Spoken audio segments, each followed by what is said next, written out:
32nd Annual Award Ceremony for the Art Gallery exhibition called The Video Game Trading Cards and Posters of Bill Mitchell. No, sorry, of 2000. Okay, so anyway, we're going to try and turn this into an event that is not too long. I personally think this room is a little warm right now myself, don't you? And so what we'll do is we'll bring people up in groups based on themes so they can receive their awards together. Otherwise, the 70 to 100 awards we have here will take a little bit of time, so we don't want to be here that long. And my name is Walter Day, and many of you people don't know me who haven't been in the Art Gallery exhibition. By the way, is anybody here who wasn't in the hall of the art exhibition during the day? I guess everybody was there for a good photo. When you're all spread out like this is a lot of people. I can't believe we all fit into that group photo. It's going to be an amazing photo we get it done. And we have Leah McAvoy who's going to be moving all around the stage, making sure that all of you folks are recorded for posterity, because in a sense this will be important history for a lot of people in the future, because we are essentially defining the culture of our times and really bringing, just like shining a new light on what it is to be a member of the worldwide video game community. So we were going to have tonight joining me and Billy Mitchell and Mayor Tom Lassio, who's the mayor of the video game capital of the world, elected last November.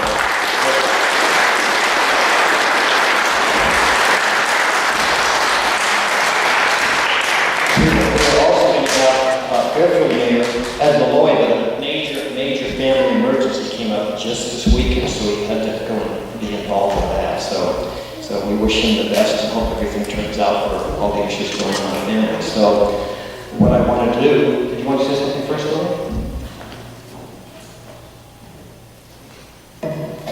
Before we get started here, one of the things we do is somehow we manage, against all odds, to pull things off, to make things happen, and to get things paid for. We can always blame it on a few particular people that always seem to help us. We'll be doing a lot of that tonight. But one of the things we do that we started doing is a silent auction, and Joel West is going to come up here with a last-minute explanation as to what's going to happen with it before we get started. And during the presentation that we do here, anybody obviously can get up and can make one last attempt at any silent auction they're interested in. Joel.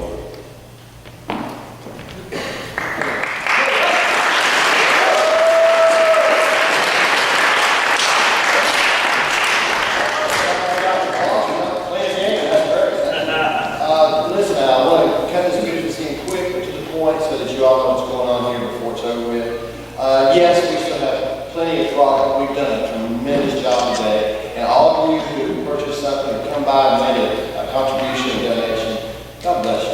Okay? Thank you. Okay, appreciate it. There's still some items that are on the silent auction. We're going to put these sheets over there and you can go put your name and the amount. I want to make sure that all of you know, of course, that we still have the Konoff 2 marquee that's still for silent auction. We have the illustrious Alan Stahl rare photo here. That's all. So we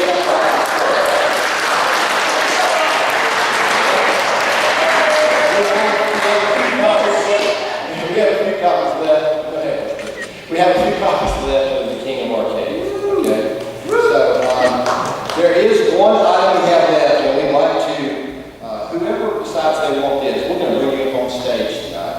This is the last Walter Day shirt, okay? Now, it is only a size large, and a lot of us guys here are a little bit larger than that, but I think it would make a lovely night shirt for someone's wife or significant, okay? So, just think, you go to bed every night, and there's Walter.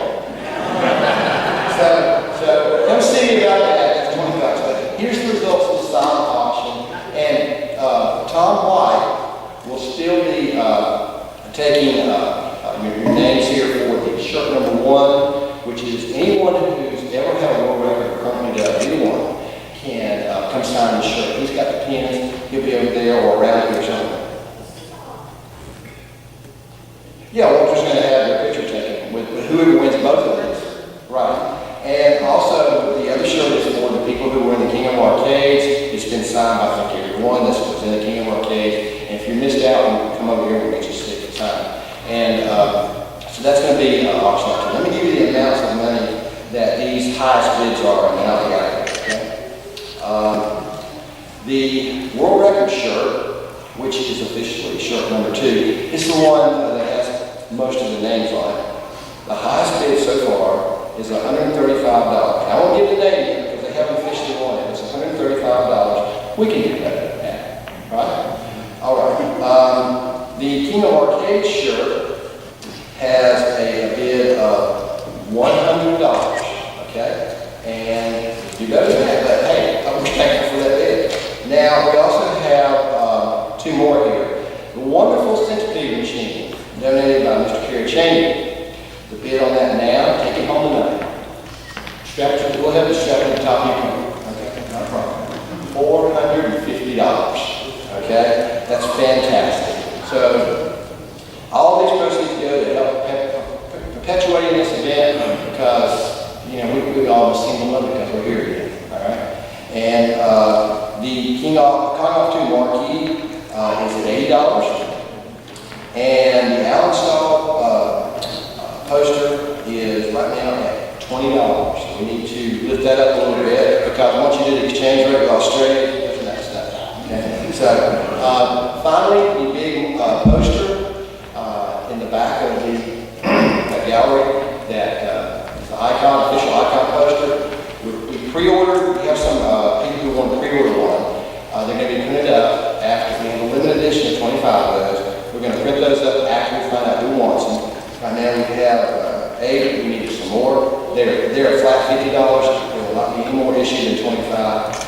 So we're limited rare edition. So that's it. If you have any questions, you can see Tom or me. And we also are still in the 50-50. Remember the 50-50 where you buy some tickets and put your name on it and put it in the bucket. And at the end, we're going to split the money half and half between whoever wins it and the International Video Game Hall of Fame. Now, right now we have $141 in that pot. Okay? We need to at least lift that up to 200. What do you say, folks? Yeah. Buy some tickets. It's time to go to let's get that going. Okay? Is there anything else you need to mention? We have plenty of merchandise, including some great posters and very collectible hot sauce, but you see me and I'll take care of it. Okay?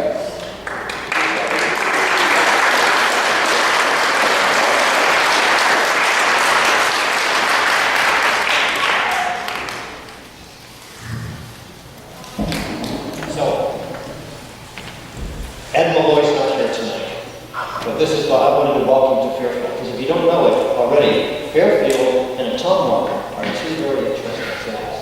Southeast Iowa is a very interesting area because not only does it have the video game capital of the world in Ottumwa, but Fairfield's getting recognized as a major, Renaissance capital, maybe for the world, at least for the nation, where lots of interesting things are happening that are very powerful and very amazing, and actually very transformational. The kind of things that any city would want to have going on in their environments. Now, during Mr. Malloy's, since he's been a mayor in 2002, he won the 2003 Grassroots Rural Entrepreneurship Leadership Award. In 2008, he was named one of the 15 greenest mayors in America. And he's also proud to point out that during his 12 years in office, Fairfield received the following recognition. It was 2004 most entrepreneurial city in Iowa, 2005 Iowa Tourism Event Award for its Friday Art Walk, which we saw last night, in 2006 named Iowa a Great Place, in 2007 named one of the best places to live if you've never heard of it, according to Mother Earth News. 2013 named one of the top 10 places to visit in America, according to the Smithsonian Magazine. And in 2014, just a couple of weeks ago, was named the #2 coolest city in America to road trip to by BuzzFeed.com. So Fairfield, welcome to you.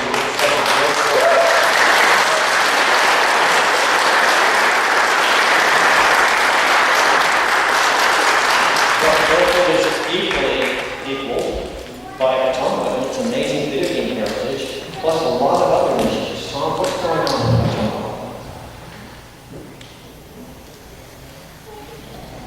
Thanks, Walter. And I want to bring greetings from Ottumwa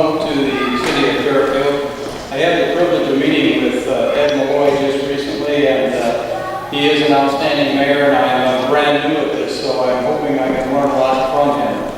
We have a lot of good things just beginning to happen. We went through a period of economic downturn, but we're on the move. And I'd encourage any of you to stop and see our market on Main, which is a brand new indoor farmers market.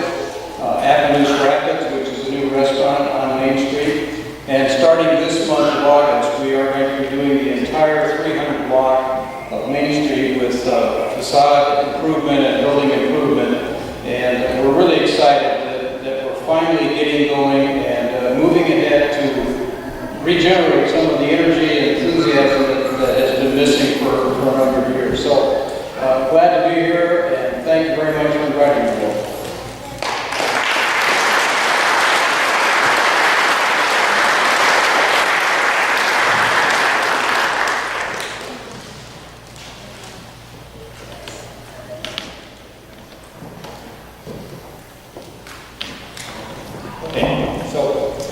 So we're going to start all again. We're going to begin in Atonement, begin in Iowa. So let's have the Iowa people come up, receive awards, and then give words of thanks for everybody coming and greeting them and welcoming them to Iowa. So that'll be a lot of people. So when we have everybody up here, we're going to have Pac-Man come up and come out and give a special award, special presentation. So that would be Nathan Leffler, Elizabeth Leffler, Tina McVeigh, and Tim McVeigh, and Ray Lapsey, and Terry Bertlow. Here you are. A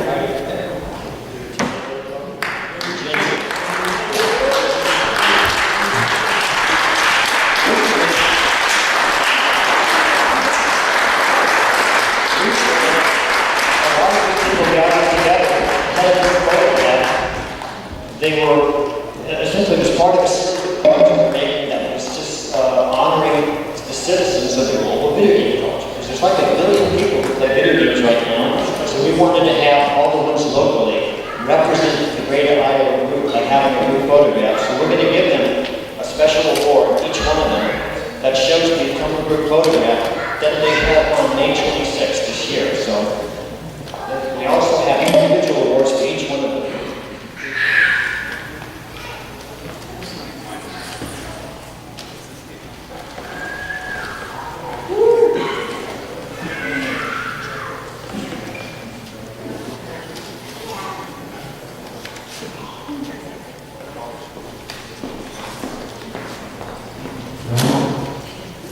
Hey, Cameron, you're part of this. Katie, Michael, Yeah, Katie and Mike. Greg Lau,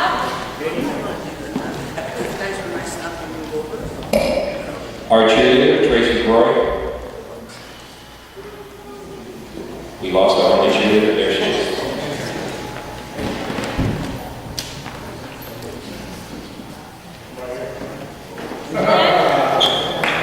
Glenn Updike, Most award ceremonies have rehearsals. We haven't rehearsed, obviously. Yeah, the cheerleader should be with us. right. Oh, sorry.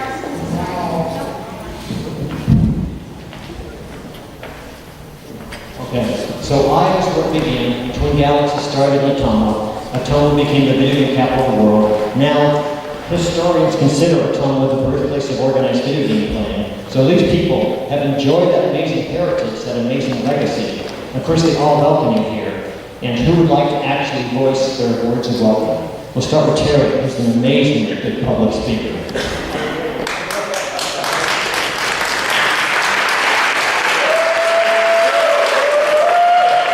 I don't know why I was supposed to do this first, but I did organize the Atonement photo. Nobody was doing it, so I just kind of just picked the ball up and let's do it. I want to thank everybody for coming out. Since I've been involved with Twin Galaxies, I mean it's like family. I enjoy coming to these events. I said it last year. I'll say it again this year. I would be here even if I wasn't getting that. Because it's about you guys, the friendship and the family. Thank you.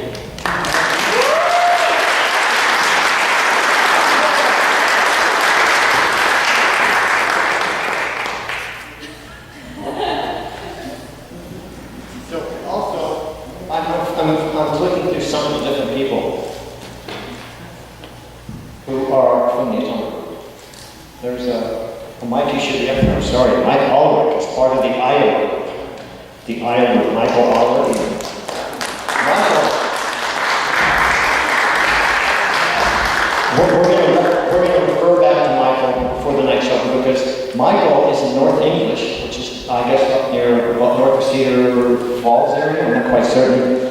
And he personally owns what could be the biggest collection in Iowa of old arcade games, somewhere over 350 arcade games. And I'm speechless. 350 is quite a lot.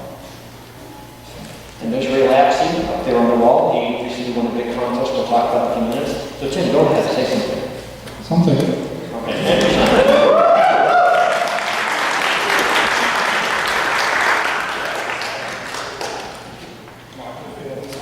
Okay, well, I know that for all of us, this has been a very special thing because as Terry pointed out, a lot of us met each other through this stuff. I know that I've met so many wonderful friends through all this and had so many wonderful memories because of it.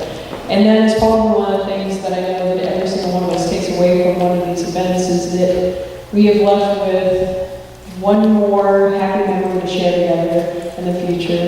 And I know that it's something that we all look back on and enjoy quite a bit. So I know I have always really enjoyed just how much all of us have been really enthusiastic about all this kind of stuff. So thank you.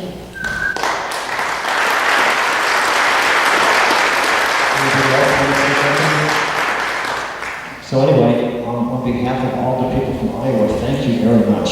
Greg Lau should have done it there. Where are you, Greg?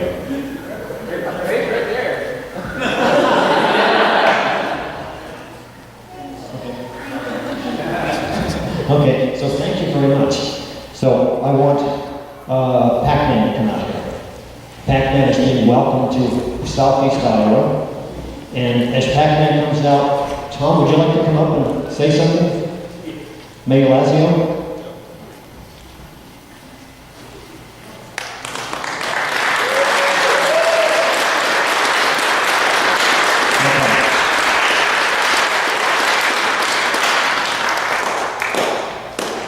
This is an award given by Pac-Man and given by Richie Knuckles to a very dear friend, Richie Knuckles. Where are you? I should have called him earlier, sorry. So Richie Knuckles recently redid Pac-Man Fever that was originally in 1983. Filmed as a music video by Jerry Buckner and Gary Garcia. And he inspired Jerry Buckner to actually do a new version that is, I don't know when it's coming out. Is it it's in your movie? Yeah, we just put it out. It's on YouTube. And Jerry actually was kind enough to give us the original recordings from 1980, I think it was 1981, 1982, and we were able to use some of the original vocals by Gary Garcia in our version, and it came out really, really good. He was very happy with it. So he asked me to accept the award for him, because he couldn't be here with us today. So Jerry Buckner and I have become close friends, and if you got to know him, you guys would be really honored as I am to be friends with Jerry, so I'm honored to accept it.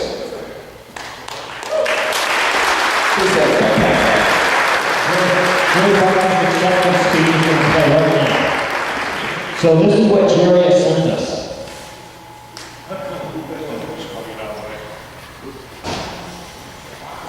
I'm sorry that I can't be there with you. I really wanted to be there. I'm really honored by this award that I'm receiving and also getting a car, a game car, playing car. Never had that before. Really cool thing. Very nice thing for Walter to do. Walter, I also want to thank you for including Gary. And Gary has his own car, and his wife is very proud of that and honored by it. And I know if Gary were here, he'd feel the same way and consider it to be a very special thing as I do. I want to thank David Bishop, my good friend at NAMCO, and Pac-Man for accepting my award tonight. Thank you guys. I love how you're doing. And I also want to say hello to Richie Knuckles and my good buddy Billy Mitchell, two good friends that I hope to see them. Unfortunately, not there. Anyway, hello guys, if you're there. So I'll quit yapping and just say again, thank you very much. And I really hope I get to see you guys down the road real soon. Thank you so much for this award, much appreciated.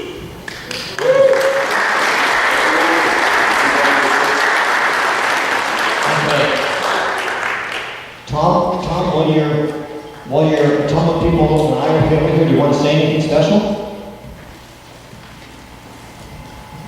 Again, we just appreciate the fact that I remember my children playing Pac-Man all the time, so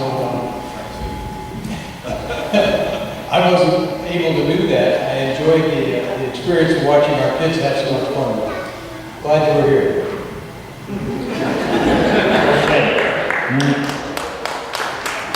Thank you. So, while everybody's leaving the stage, except Tim McVeigh, everybody's leaving the stage except Tim McVeigh, I just want to tell you a little interesting historical anecdote while some other people are going to come up to the stage. And so I want George Lutz to come up. I want Ken House to come up. I want, I want Richie Knuckles to come up. We were already here, Richie. I want all the people, well, they're there, Joel West, Caitlin Oliver, Tim Bay, William Carlton, Ken House, and George Lutz. Duncan, okay.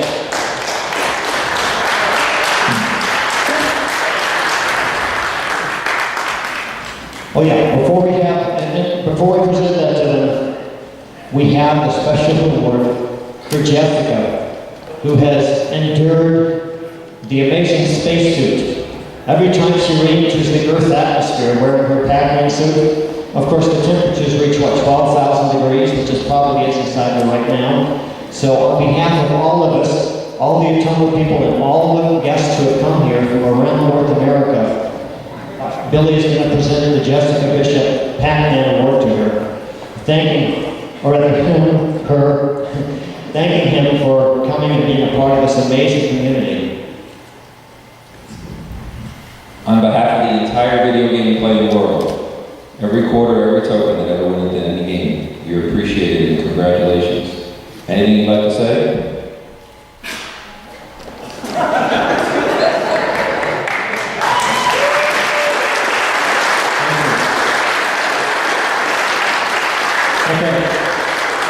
So here's why these people are here. Long before Twin Galaxies ever started, the media was already aware of people competing for high scores in video games, but there was no organization to it yet. From around 1979 onward, the media became very excited about people putting quarters in video games and then playing those games for 2 hours, for 4 hours, for 6 hours, for 8 hours.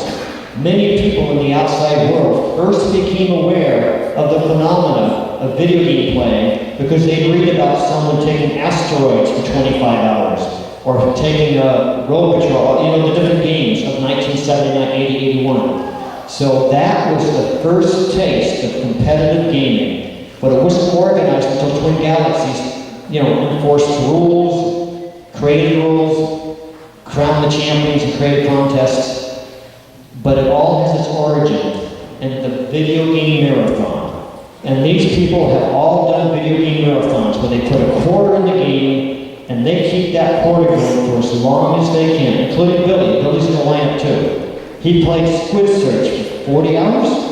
Amazing. So who wants to be the first to talk about the amazing experience of marathoning? What's your name, sir? My name's John Salter. I wish.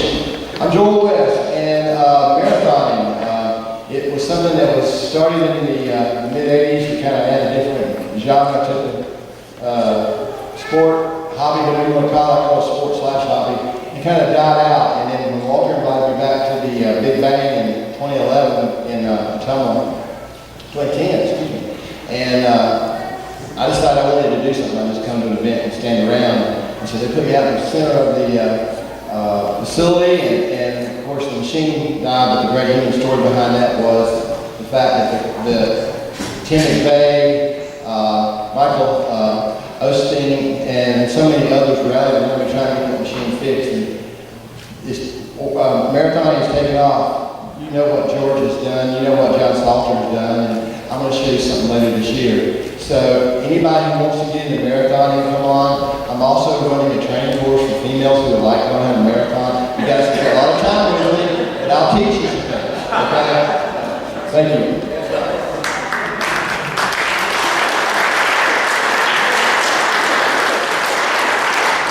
So if you guys don't know, I have an arcade in New Jersey, and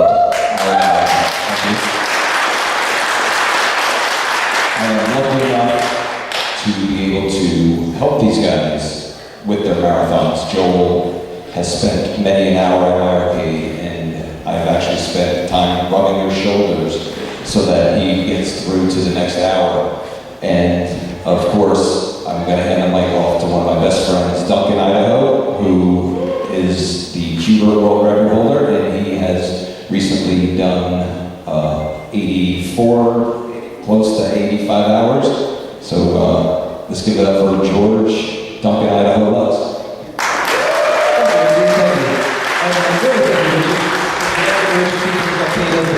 For days and days for me, I wasn't able to do the marathon. And actually, everybody standing up here is a total inspiration for me. These are my peers and my competitors. They are the best. They really keep me sharp. And, we all, iron sharpens iron, as Joel has said. And, Richie has played 6 hours of Space Invaders at 1 quarter. And it's like a marathon Space Invaders. Every game is different. And it's unheard. We're playing some music from 9 to 11 at the Red Rock Tavern. So come on down after this.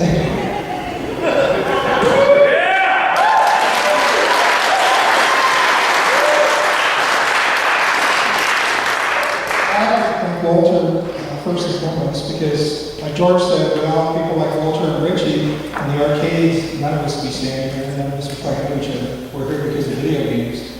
I can remember Warren once being in an arcade, and the owner walks over and pulls a plug and says, "You got your 25 cents. See you." Walter didn't do that. He embraced it, he encouraged us, he pushed us to be better than what we thought we could be. And we're all here because of Walter. And I'm here partially because of Billy as well. He helped me stay awake during that marathon. Crazy times. A lot of fun. A lot of fun.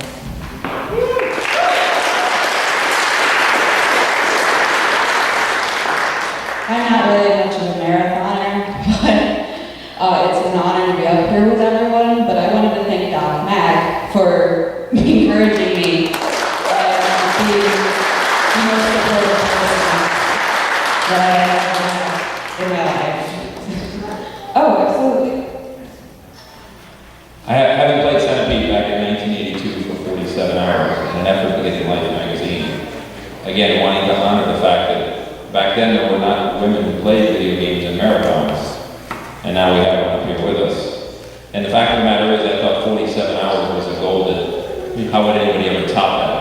And now there's scores as much as 84 hours. And as time goes on, it seems as though the accomplishments that were done are more and more insignificant because the situation keeps getting pushed farther and farther. And we're looking forward to the day very soon when somebody's going to play 100 hours. So maybe it's somebody up here on stage. It's definitely not you.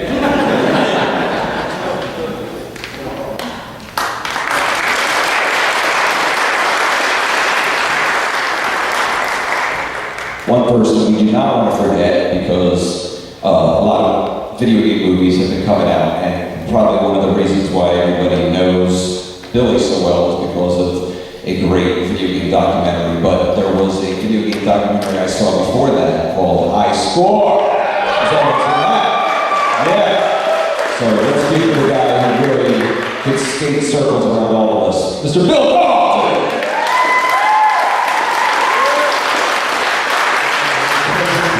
Thank you, Richie. I like that it went 27 hours for the asteroids before the powerboard smoke. I can appreciate that. The longest I've been able to take Missile Command is 32 hours. And now that George has gone 84 hours, I feel like I'm a newbie, I'm a poser. I'm a beginner. Just a piker at 32 hours, that's nothing. But, thank you to Walter for all of this. He's really the man behind all this. And when he talks to you, he can make you feel like you're the only one in the room. He is so professional with that. I love I'll fly across the country to be at one of his events.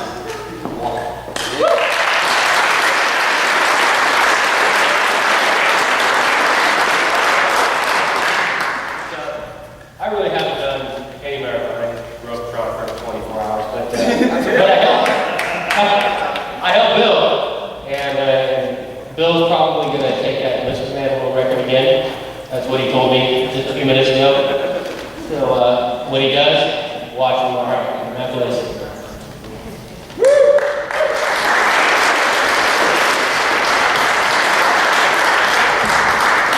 Thank you. You guys are great.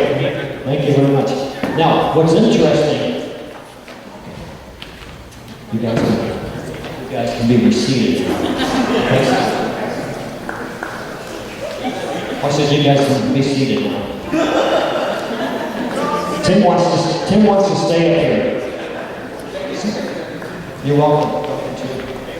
Okay. Now, what's interesting is back at the dawn of all this starting, when all these people were playing video games and the media was picking up on it gave birth to really a whole new field of journalism, video game journalism.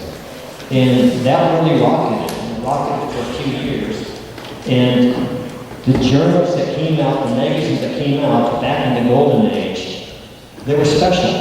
They were all in competition with each other.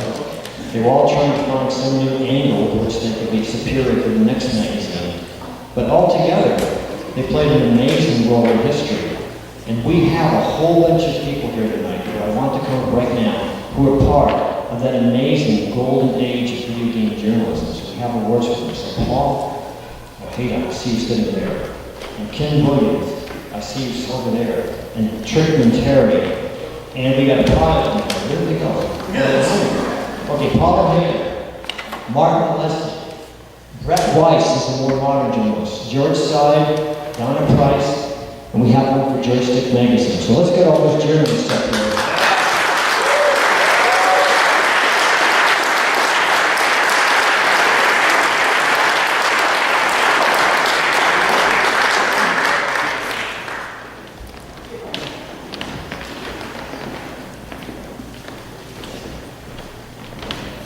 And Michael Stroka, I want you to come up here right now.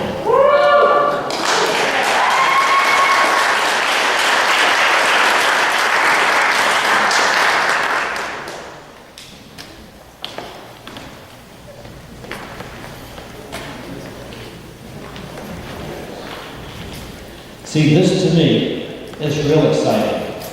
Because as I've been telling some people today, the trading cards are not what they call sports cards.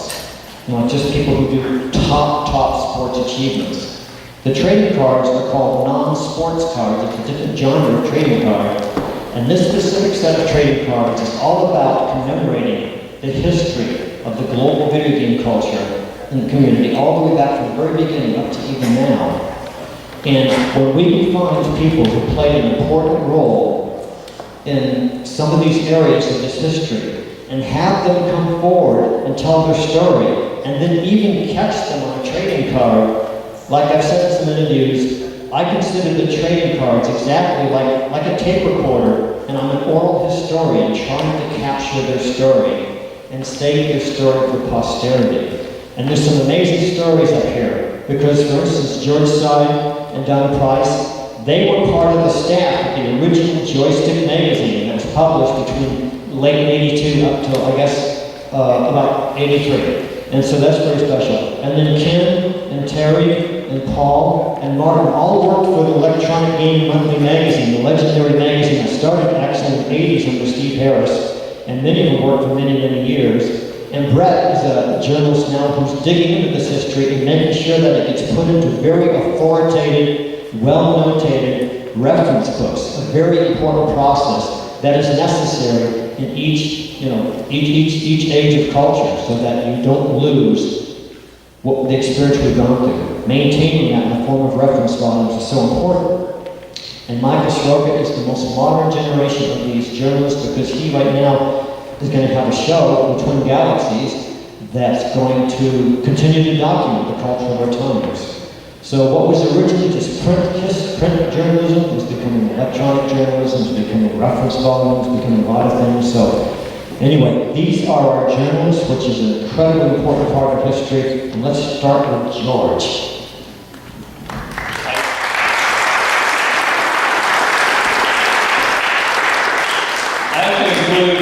With Joystick Magazine, the publisher Lou Weber and Estelle Weber, Matt White, who started the process, Doug Mayhew, who was a fabulous Defender player, taught me how to play in free space.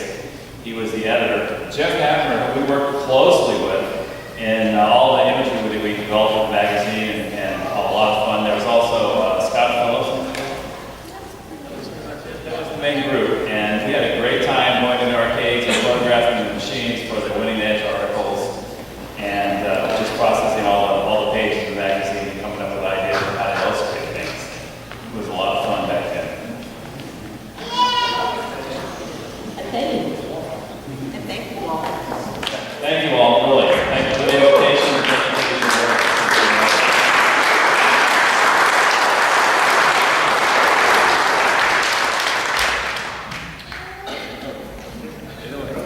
Well, it's good to have follow you, because I grew up reading Joystick Magazine, and when I was a teenager, Electronic Game Magazine, read the pieces, had to read Flower and Layer for a much higher price.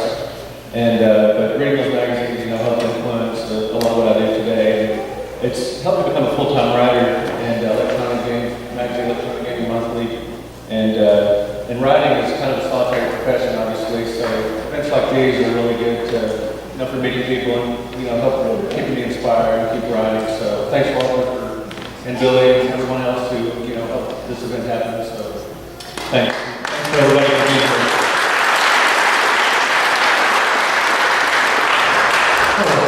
Thanks, Walter, for the award. Since we're doing journalism here, I'm just going to tell a little story about trading cards. I mean, that's what we're here for, the art of the trading cards. What I experienced in 2011 with Walter Day and Pete Bouvier is the first day that these limousine cars were printed. I was with Walter in Los Angeles, and we're going to E3, showing these cards around. Everybody, nobody knows me, nobody knows me, everybody knows Walter. And like, these cards are amazing. And everybody had this big smile on their face when they saw these trading cards. And I find that is the best piece of art, Walter, that you have created. That's the work of art. They're beautiful designs, but the smiles that you put on other people's faces is amazing. Everybody in here knows how it is. You get your own card, but this is awesome. That smile is the best piece of art you've ever done. Thank you, Walter.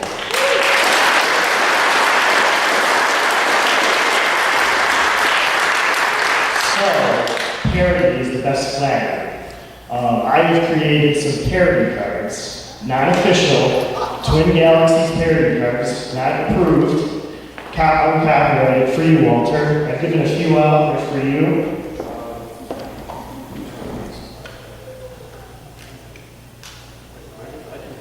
And I did it. Superstars of life, instead of the superstars of the game. Just one thing I want to say, the man, the myth, and the legend, Sir Walter, knight of the digital table who began it all, the icon we all have to thank for whatever we love of this world of competitive gaming. Thank you, Walter.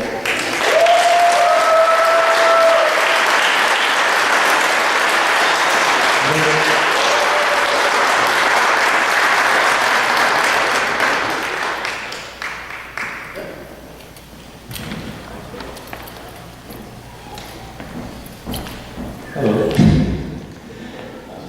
Not a very public speaker, but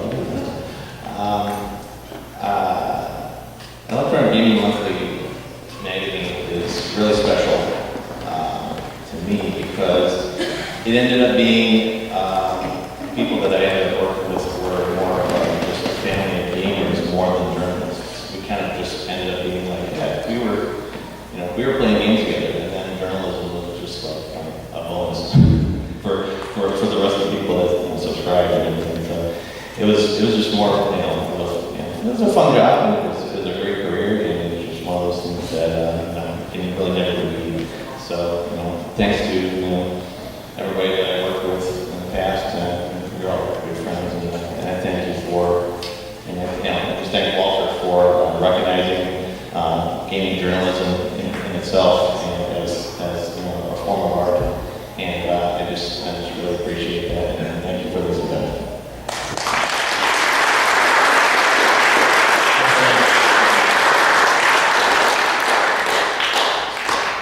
To go along with what Terry said, EGM was basically an extended family for most of us. We were brothers and a couple of sisters, most of the editors, but still, artists. But we were just there to play games and tell you about our experiences. It was a lot of fun. We were young, we were stupid. We enjoyed every minute of it. I'm sure we do it all over again. We made a lot of friends. Some, we just still keep in touch with, even though we haven't been on the magazine for a long time now.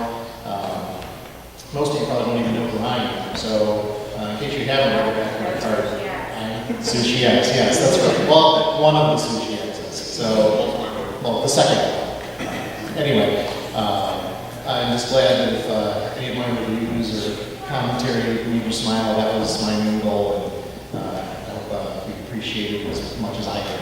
So thank you very much for this. Let me pass the torch.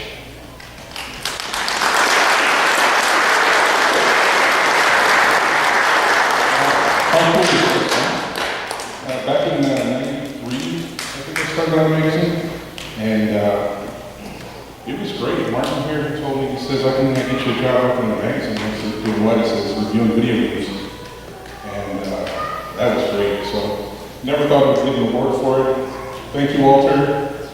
Thanks, Martin.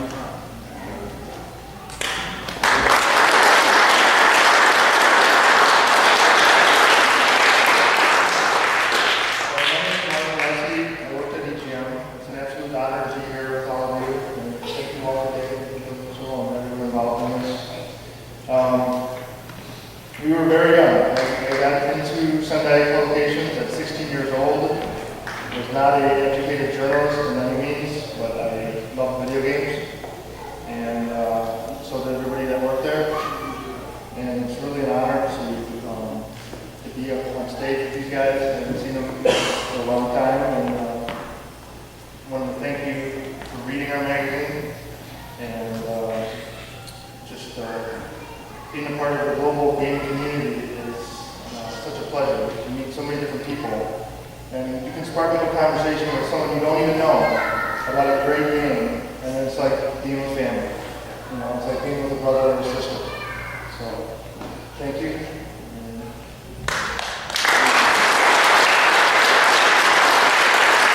The one person who's not here, the founder of EGM is Steve Harris.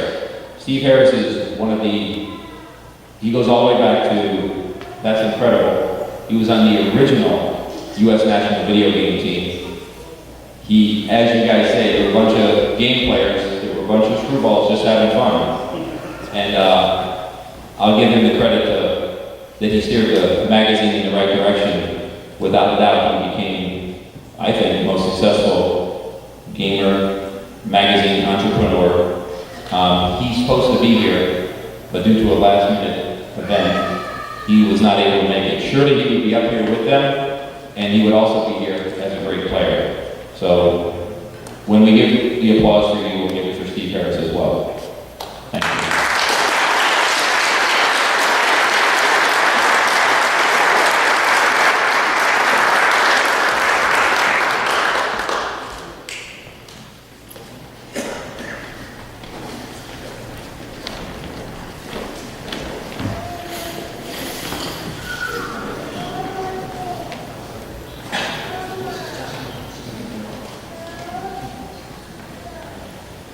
Now, Kevon, please come up here. And let's have Faithy come up here. Faithy.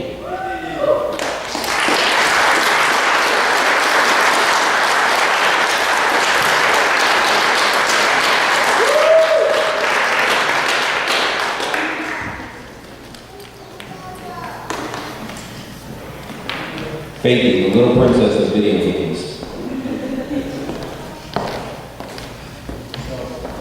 some people actually have to leave soon, so we want to bring Kevon up here and thank him because he was the main person working with Mark who was actually able to go through the big warehouse of cards we have and find lots or maybe most or all of the cards that we eventually had to hand out, use, and sign today. So let's hear it for Kevon. Thank you.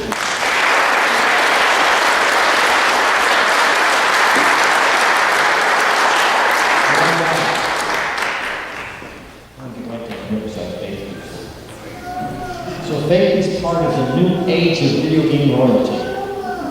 Says on the here. It says Faith and Knuckles. So I guess this says them all. It's actually, but essentially, Faith is a video game personality at the age of 3 years old. She was a adept player in 2 arcade video games, Dragon's Lair and Leprechaun. And in short order, she was able to do both the warps on the classic arcade game Crystal Castles and clear the first screen of Pac-Man. By the age of 7, she was included as a guest speaker, participating on a panel that talked about arcades and classic gaming at the 2013 Game Warp event in Orlando, Florida. Now, as she nears the age of 8, she's a movie star appearing in 2 independent documentary films and video games, No Princess in the Castle and The King of Arcades. And we will see The King of Arcades after the awards ceremony is over, so it's going to be shown here now. So, on behalf of all of us, let's symbolically welcome Faithy into the worldwide global video game culture and realize that she really is representative of probably that youngest generation that is discovering and embracing electronic gameplay. So let's hear it for Faithy.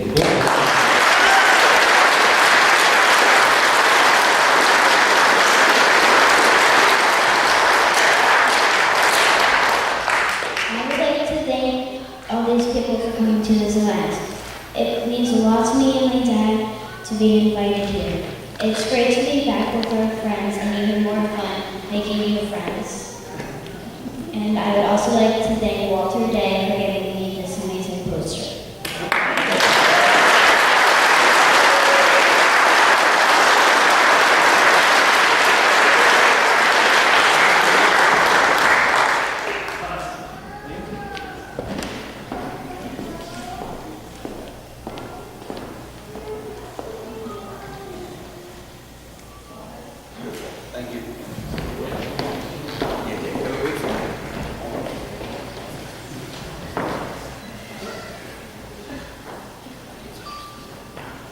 But one last thing, when you look at the art gallery and you say, how did they get all those cards up there?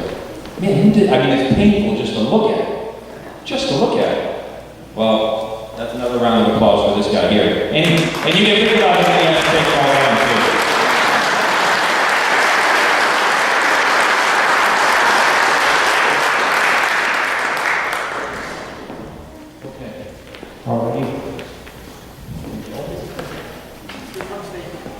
Okay, we're not ready to draw yet, Faithy, but Faithy will be coming, come on up here, Dorothy. Faithy will be coming back on stage in a little while. We have, come on, Dorothy, come on here. Yeah.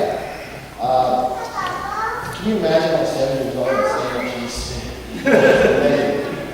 Faithy's going to be back up here in a little while to do our drawing for our 50/50, but just to give you a report of what's going on. We've now reached $250, thank you. Come on over. All right, thank you very much. I'll be here.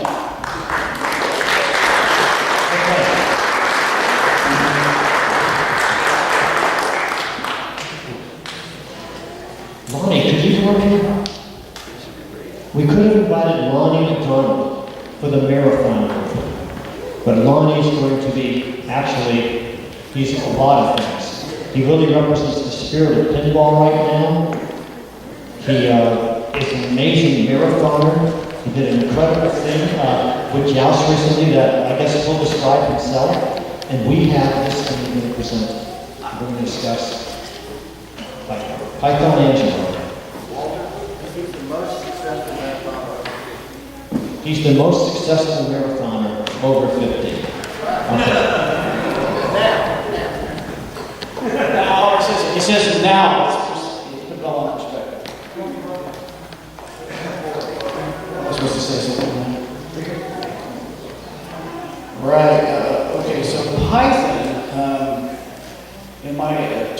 the joust, the cool thing was I got to befriend John Newcomer and Paisley Angelo and Foots.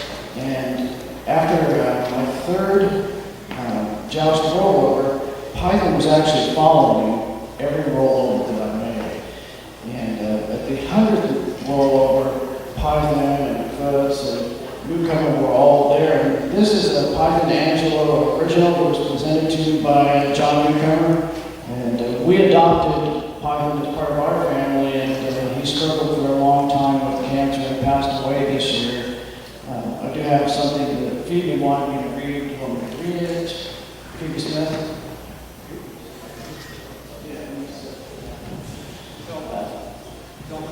For those of you who don't know, the reason really that was inspired, Mark Cobb was responsible behind this initiative that led to the pinball being there, and the special stuff, the raging ball, and some of the Python Championship, which is a legendary pinball video game. Pinball and video games. A part of the joust machine. And so that's why we had this special display there that Mark was inspired to put together with advice and help and inspiration from Lonnie to honor the memory of Python, who passed away, I think it was April 14th or something like that, I don't remember the date. So that's why we wanted to bring everybody's attention and honor to the memory of Python Angelo. Yeah, and as I said, it was our privilege to call him family for a couple of years, and many times Rob and I got to go up to Chicago and have dinner with him and listen to his wonderful stories. He was an incredibly passionate person, both positive and negative. He loved you, he hated you, and that wasn't a good place to be. But the artwork was so incredible. If you think about all the games that he was involved in, from Cyclone and Bad Cats and Joust and Bubbles, and the list just goes on and on and on. I encourage you to pick up your Google and take a look at everything he did. But one of his other friends, Phoebe Smith, wrote this, and Mark asked me to read it, so I'm going to do that as best as I can.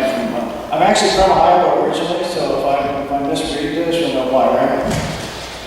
Okay. I'm privileged to admit to consider Python a good friend for quite a few years. He was one of the most creative and kind-hearted people I've ever met. He was very passionate about everything he set his mind to. Many knew him for his work in pinball and video games, but he was very talented in many other areas. I got to spend 3 days with him at his farm in Michigan a couple years ago. He showed me many of his drawings, paintings, and some of his custom-made birdhouses. The wooden birdhouses were beautiful. We customized each one. However, he was a conservationist. He was also a fanatic chef, and he made fabulous meals for him while we were there. Python will be missed by many that were privileged to have met him and entered Python's world. Truly lost a human spirit, and I feel blessed to have been part of that world. And if you've ever met him, losing him leaves a big void in your life. And if you guys want, I brought that picture. We'll leave it around so you guys can see it until I make it.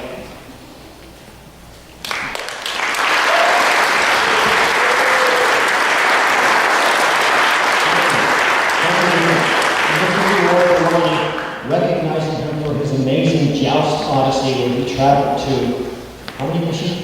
100 machines in 100 weeks, 37 states, 50,000 miles, and my wife can't let me tell you how much it cost. This is actually for the oldest person to play over 50 hours. I was 52 years old when I did that. And I tell people, marathons are for everybody. Women, children, men. If I can do it at 50 years old with a ruptured disc in my neck, you can marathon. Wow, congratulations.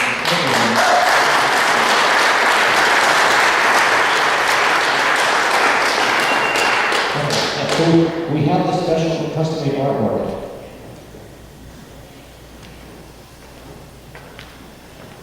By the way, there's a cake that we got tonight that was brought as a gift by Ronnie. Ronnie donated a very nice cake, and thank you, Ronnie. So we'll be sure that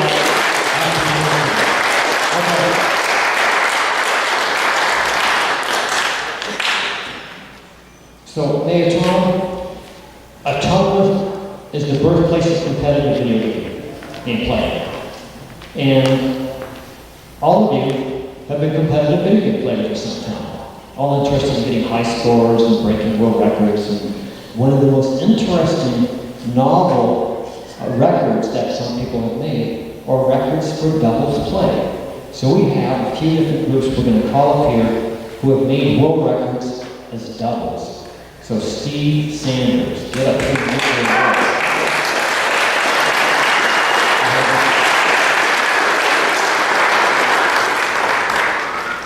And Matt Miller and Michelle Ireland, get up here.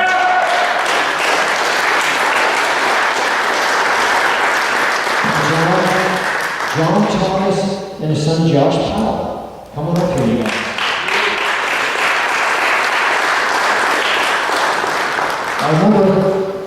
I remember that we were always suspicious of very high scores that were submitted on Wizard of War. It seemed so hard. But all doubts were blown out the window when suddenly out of the clear blue, John Thomas, who we had never known before, and his son Josh appeared at FunSpot and broke all the known records on Wizard of War. So it was quite an interesting thing to watch two people play with such coordination and such skill playing together as doubles. And Steve and his son Isaiah, they have broken the doubles world record on Joust. It's a very, very hard thing to do. And I think you guys are going to go back in and look the world record up a little further soon. But here, you guys tell it. That's about it. Talking about 4 records going down, that's not a me.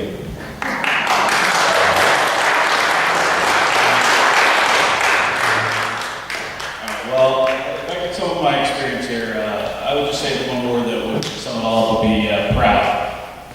Proud to have traveled here with the greatest partner any guy could have, both in gaming and in life. Proud to be amongst a group of people and friends, old and new alike. Very proud to be back in Iowa, a state that I've fallen more and more in love with over the past 3 years. But most important of all, I'm proud and very appreciative to everybody who made this happen.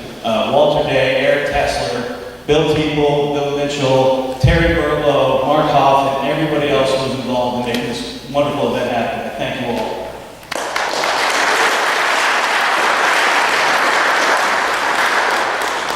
I don't know what to say. Setting world records is kind of new to me. I found out here in Iowa 3 years ago. And I think our team play means more than anything because it's harder to play with someone else than it is to play by yourself because you have to work together. You have to be a team. I want to say thank you to everyone who puts their heart and soul into this. Walter, top of the list, Eric Tessler, Billy Mitchell, Mark Hoff. The list goes on and on. If I forgot your name, please know that it is greatly appreciated. Thank you.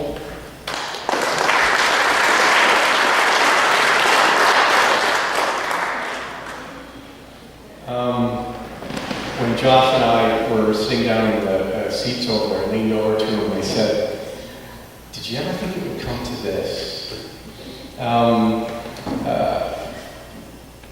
Josh, as a 3-year-old, would climb up onto the stool while I was playing Wizard of War, and we'd play doubles together.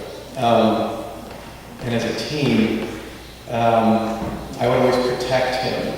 And while we were playing the games, his lives would extend as much as they could. And our strategies evolved like that, and where he was the point getter and I had his back. And it was at one point in our playing, I said to him, "Josh, if there's ever a video competition anywhere in the world to play Wizard of War, we're going to go. I don't care where on the planet it is." And it was within a couple of years that we heard of the tournament at FunSpot, and it was there that we met Walter, and so I'm so grateful, Walter, that for everything that you have done for video gaming and everything that you've done for our relationship as a father and son is gratitude from the bottom of my heart. So, thank you all.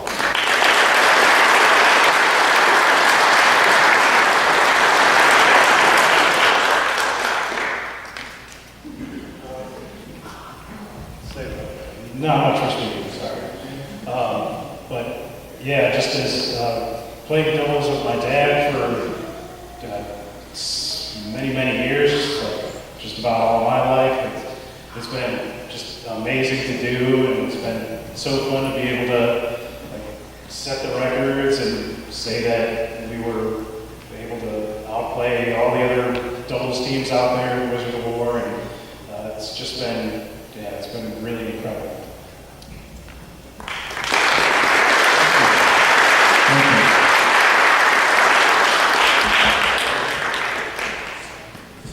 So we want to bring another group of people up here. You know, the golden age of video game arcades ended a long time ago, but now it's reborn. People are starting arcades and completely bringing back to life classic gaming, arcade gaming, social gaming, public venues where you go and play the games together. And they're becoming very big and they're becoming very well loved. So let's have those people from that group come up now. Doc, why don't you come up here?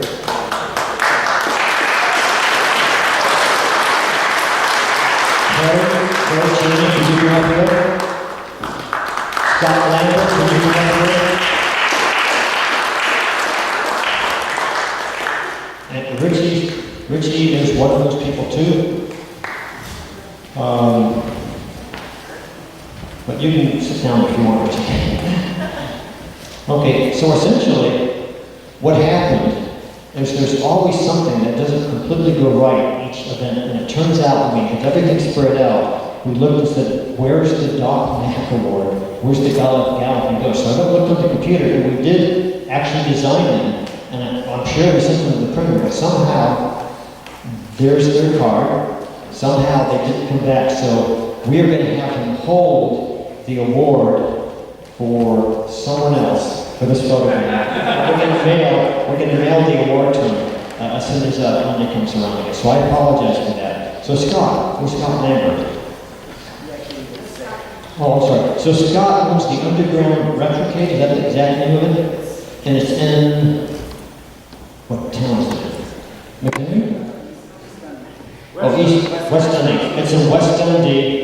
And Carrie Cheney owns an arcade in Illinois, Cincinnati, Ohio. And of course, Richie has an amazing arcade in Flemington, New Jersey. Billy recently started a chain of arcade. Well, actually, it's in seed form right now, but he started the King of Kong arcade down at the Orlando International Airport. So new arcades are popping up all the time. Right about 24 hours ago, someone sent me an email from Sioux Falls, South Dakota, where they're opening up an arcade. Because it's becoming a business plan again. At the same time, it's very desirable because people want to go back to that arcade experience that you guys tell us about. And here's the whole Cheney family. Where's the other 7 kids? So here you guys tell us about it. Thank you, Walter, and thanks everybody again for everything.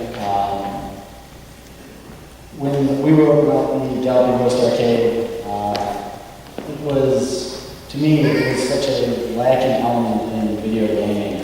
I was pretty confident that it would do fairly well, just because there were so many places closing up, and it is such a heavy part of video gaming history, just arcade gaming in general. Myself, I was so saddened by not having any cool place to go play video games at. So the response, my passion for it, I knew was the passion of so many other people. So it honestly, if it was done right, I thought that it would still be successful. And there are great arcades that have kept the torch going for so long. Star Wars, absolutely. Patrick O'Malley, Ron Thomas. They've run the place for close to 30 years, and they've kept the fires burning. And places like that are such an inspiration. Since we opened Argo's, we had 130 machines when we opened, and that's evolved into now we have 418, and we look to expand. Probably before October, we'll have another 50 on top of that. We've been fortunate enough to have such a great community, so many great players, world record holders like Matt Rocco, Matt Walters, James White, who has, again, helped out so much and contributed so much to this event. Caitlin Oliver, just so many great players that come to our arcade and set scores. And the best thing about all of it is that it has really inspired a lot of other places to open up. I remember when Scott Lindbergh, who again, he texted me saying that he apologized that he couldn't be here for this, to accept his award. When he was opening, he had actually come to a wiring class that we held, and he thought he could do it. He was like, I'm going to open up an arcade after what I've seen here, and I think I can make a go of it. And so many people are so happy that he did. He now has over 100 partners. He's expanded his arcade, and it's been a great business, but beyond that, we've established and made such a great community. We've made so many great friends. We're able to have our players, Team GGA, able to travel all around the world and play. And coming to events like this is just so much, it's so satisfying to meet everybody, and hopefully eventually see you all at our arcade or at other arcades. It's just so community-based and just so amazing. So just thank you everybody for all.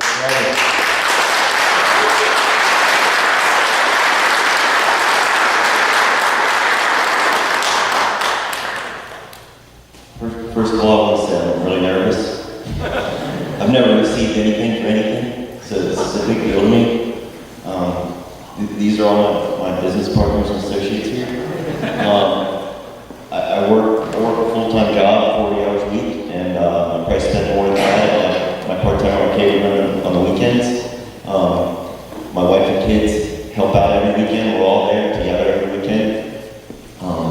I probably would never would have started this without my wife. I had this bright idea to start an arcade, and I kind of decided I didn't want to do it. And then my wife pushed me to do it, and I'm glad I did. We've made a lot of friends, and it's really great. I've said to a few people that Walter has a special way of making ordinary people feel extraordinary. Like I said, I'm just a working class schlep, and it's just great to be mentioned in the same sentence as Doc and Richie. I never thought anything like that would ever happen, and I just appreciate it so much. Thank you.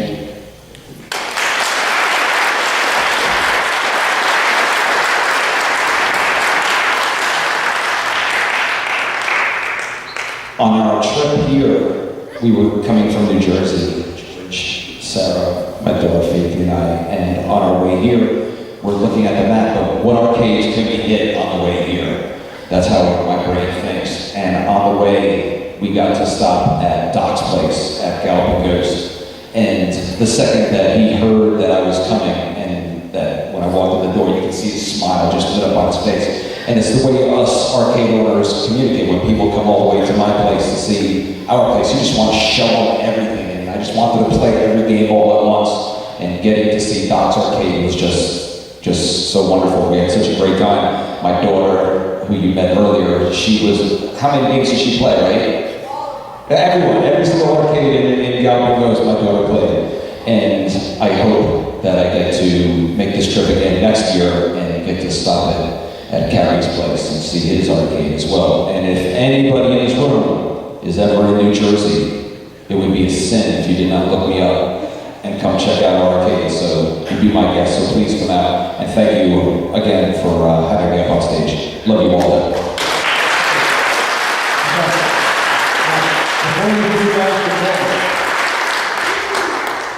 Now, James White, get up here. There he is. Okay. Now,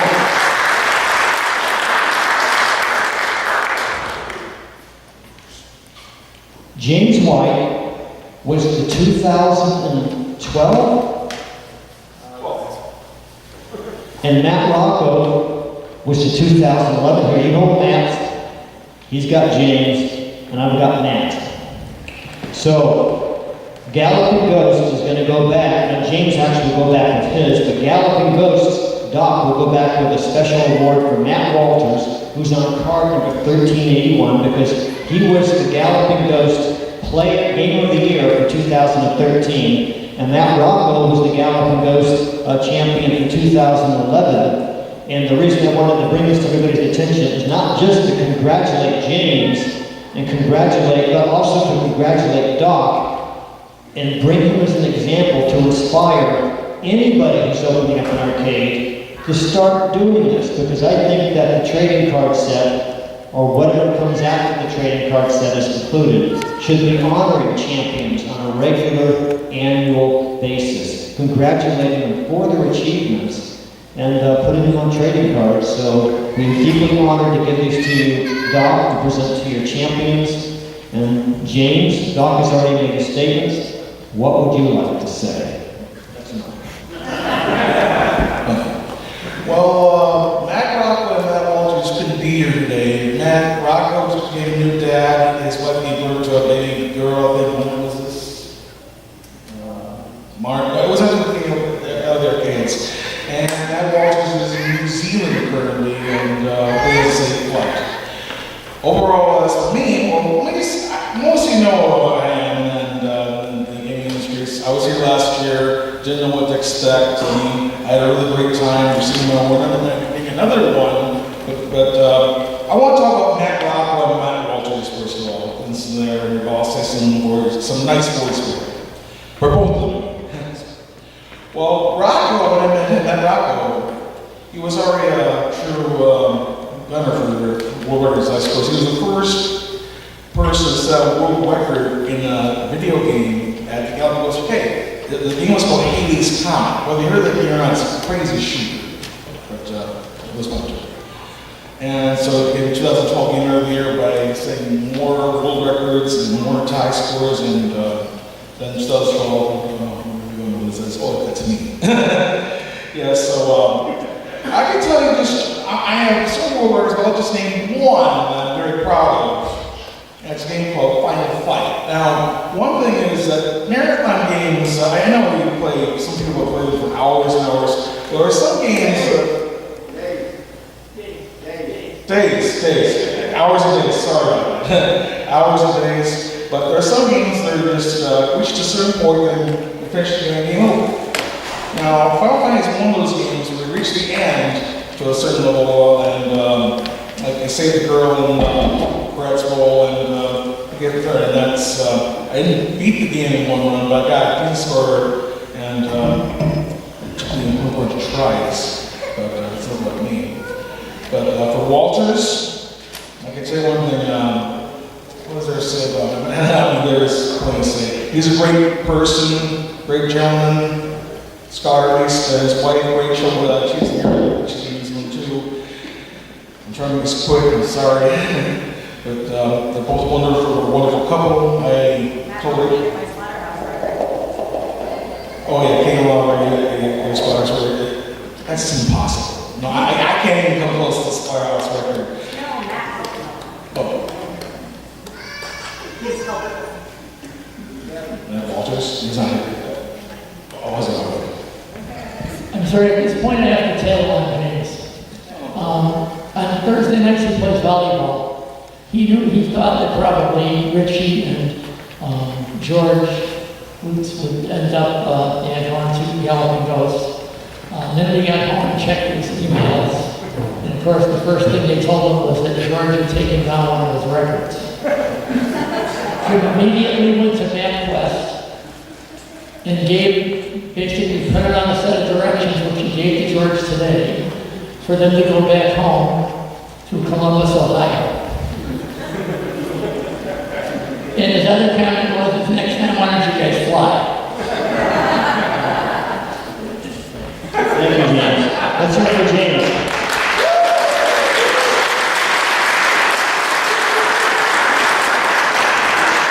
Thank you very much. Thank you. Thanks, and thank you to the Cheney family. So Carrie Cheney brought 4 of the games that we're using for tomorrow's reenactment of the Life magazine photograph in the tournament. So that's amazing work. So thank you very much. Okay, so we're concluding this now since we're coming to the final awards. Lots and lots of people are champions. They're champions on one game. That's really the meat and potatoes of what it's been to be the scorekeeper for many years. People get world record scores, they become champions, and they become crowned for their incredible accomplishments. So Derek Cormier, please come up here. John McCann, please come up here. Carl Freeman, please come up here. David Lowe, please come up here. Bobby Wilson, please come up here.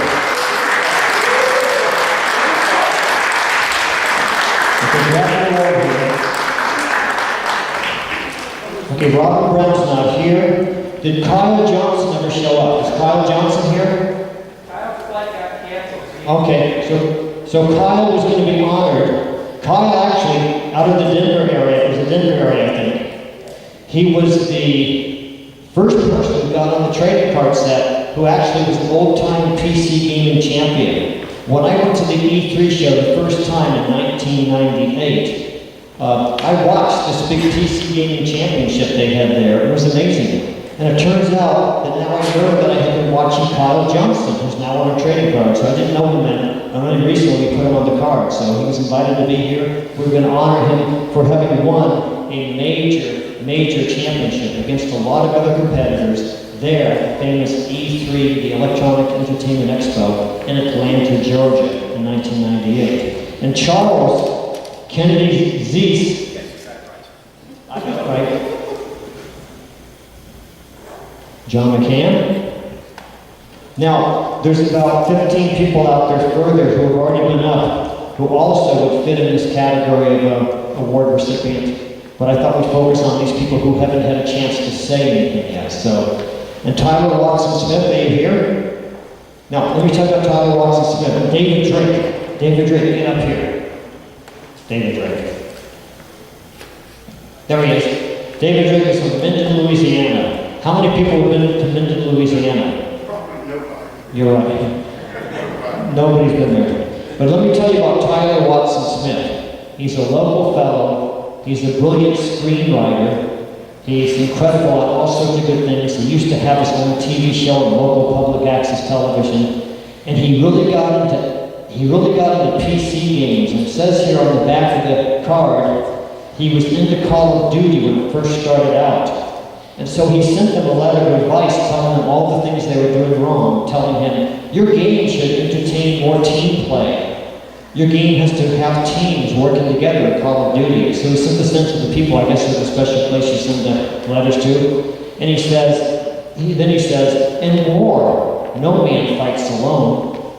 And then a few months later, this big promotion starts up with Call of Duty, and their big soundbite says, in war, no man fights alone. So think about that one. So I don't think he got any royalties, but I get a kick out of that story because he probably inspired a valuable Call of Duty franchise to use his sentence that he sent to them in the letter. So that's Tyler, who's not here. We'll get this to him later. But David Drake, John McCann, Darren Cormier, Todd Friedman, Kyle Johnson, Charles Neese, David, your award, and Robin Brown is not here. So where's your, well, you have your award. Okay, so these people are representative of the thousands and thousands of people who are in the Twin Galaxies scoreboard, who hold world records, who worked hard to get those world records, and quite often will fight long and hard to keep their world records. So who wants to say something?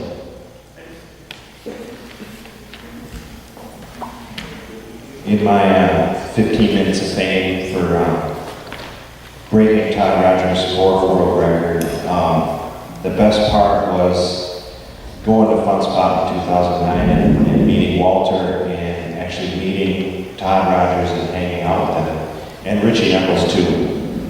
And all those people were very gracious to me and my family, and Todd Rogers actually invited us out for dinner, and they were just really great. And I got to have Walter actually watch me play the game, which was a lot of fun. So I appreciate it. Thanks for inviting me down here, Walter. And also I want to thank my wife for putting up with me being down in my arcade for hours on end until the middle of the night to try to beat the score.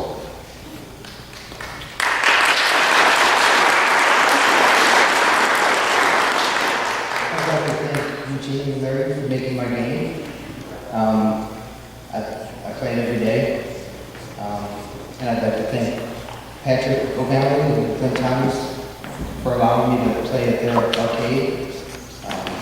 I started playing there about 5 years ago and got good because of them. So I'm one of the fortunate few that have met both Larry and Eugene. And a little story, when I met Larry, or actually Eugene, he had 2 Robotron machines at Star Wars, and I saw Eugene playing, so I started playing the other Robotron game. And as I get about 700,000, I make it the comment, gee, I meet the guy that made this game. And he's like, is this guy serious? So that was kind of fun. And it was great to meet Larry also. Thank you.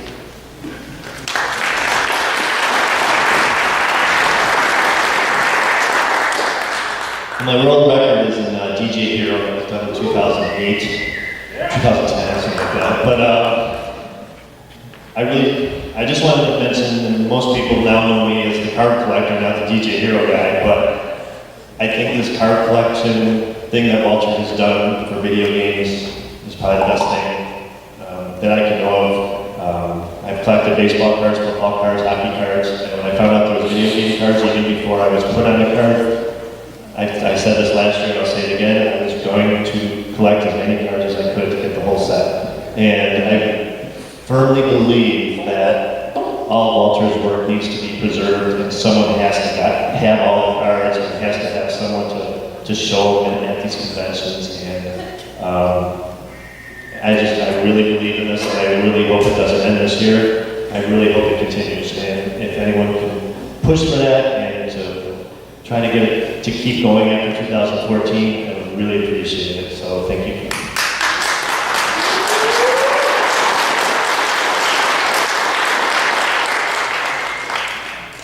I'm here. I didn't expect to be here. I got the video games way long ago at a time when nobody knew about the cool things that Billy and Walter were doing. I come from Tallahassee, Florida. We have a putt golf video gaming, and the only opportunities you have for tournaments were 20-minute tournaments for regionals and 40 minutes for nationals. Didn't matter how good you were, it was how good you were in 40 minutes. It's kind of cool though growing up because you didn't know any better, you thought the girls really liked you, they just actually wanted to watch you play the game. And then all the years went by, another 15, 20 years, never thought about it again. And then a new place came in Tallahassee and they got the Fast and Furious, which I took to.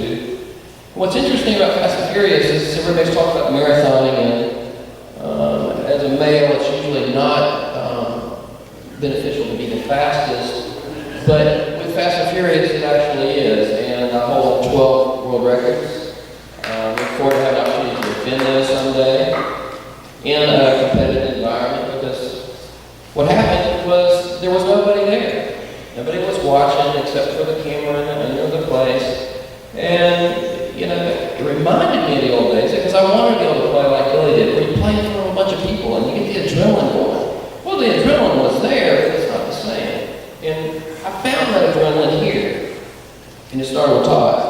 I walked in, he brought me into the family. We become great friends in 48 hours.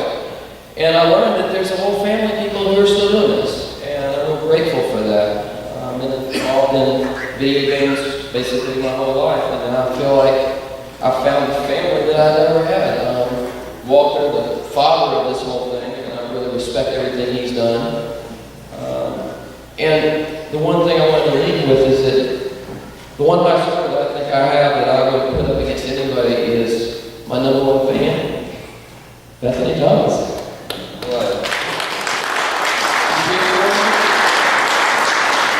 And the proudest moment I had was today. I was signing a bunch of cards, and one of the guys looked over me and says, "Where's your wife?" And the appropriate response was, and it was true, "Oh, she's still playing Tempest upstairs."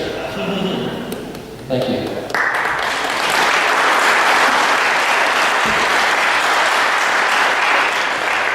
I gotta be honest, this was the one moment I've been dreading. I'm the kind of person that likes to prepare for anything. So, off the cuff speeches are not really my bag. But I gotta say, years ago, 15 years ago, as a matter of fact. I never expected it to come to here. I'm from New Hampshire. Nothing like this happens. I gotta thank Walter for making me feel like a rock star here, and Billy for making me feel human, because he really knows how to bring me back out of earth. And if you ever want to know stories about me, he knows all the best ones. So I gotta thank everyone for coming out here, especially my biggest fan, to echo what you said, my wife over here, Nancy Baruch. Without her, she's like my support system when it comes to gaming. She yells at me when I go out and buy new ones until she tries and likes them herself. I don't know what else to say. I mean, yeah, thank you very much. Thank you again, Walter. Thank you, Billy.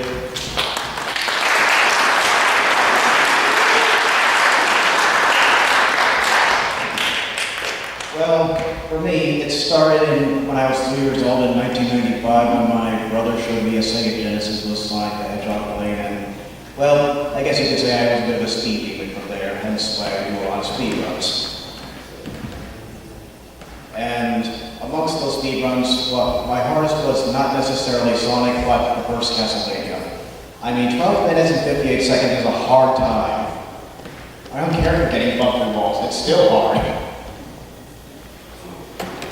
And one run I'm really proud of would be when on my 19th birthday, I did my run of Castlevania 2 Simon's Quest, which of course nobody likes because it's too different from Castlevania 1.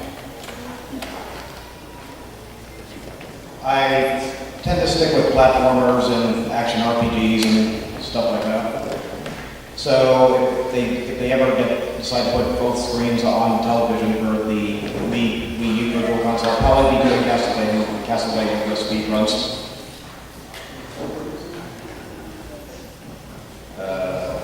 That's all I got.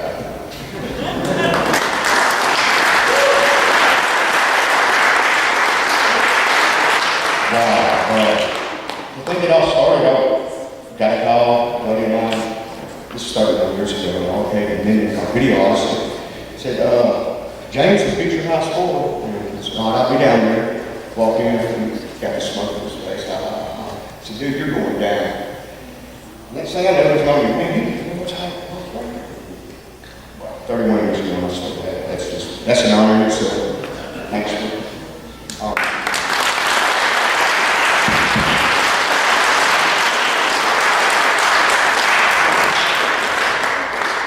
Here, all the way from, is that really a country, Canada? Kelly Flynn from Winnipeg, Canada. He's here to get an award that we just can't seem to get our hands on at the moment. So I think it's being polished up. Say a few words. Do me a favor, a few words. Hi, my name is Mr. Kelly Flynn. While you will recognize me as the former senior referee for Twin Galaxies, which I devoted 7.5 years of my life. Or is that crazy, psychotic, deluded? Nope, happy, that works. Something I'm very proud to be able to do, thanks in part to Walter Day, who so kindly started this whole entire ballroom so long ago. I absolutely am terrified of public speaking, hence why I have a cherry coke in my hands, because it's about the only thing keeping me sane. That, and I know I've had a picture circulated without me having it, I'll get the usual, are you sick? Is there something wrong? Did you not have it? Did they discontinue it? Because it's become a trademark. Just like the crazy stunts and everything that usually follow me. Like an award not following, which is a surprise. What is a surprise is that Walter felt that I was worthy enough to be honored. I only did what I thought was right and wanted to be able to help people. I didn't think it was that special, but apparently after today, a lot of people would be very aware it was something very special, but I think it's more special that everyone would want to see me or thank me, and even more special that Walter would allow me to have a chance to help everyone else and be a tiny part of this huge video game history. Thank you.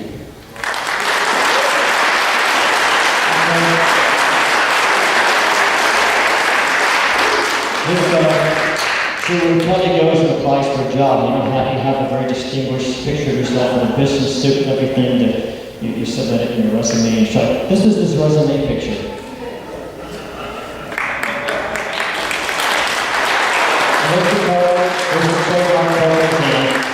Actually, he and I had this long interaction. He was trying to get me to produce this card right for the show, so we have it to hand out here. And I'm still thinking about it, but it's kind of an unusual card. Astonishing Tales from the Video Game World. So we'll continue having a dialogue on this, but that's Kelly's resume picture. Okay, so thank you very much for coming up here. We got another group that we want to introduce now. We're almost done, and thank you very much for bearing with us. Really small, so I can.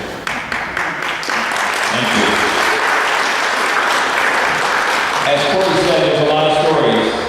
When you see him after this, you want to ask him about the time he drank a bottle of Ricky's hot sauce, and you want to ask him about the girl in the Chinese restaurant.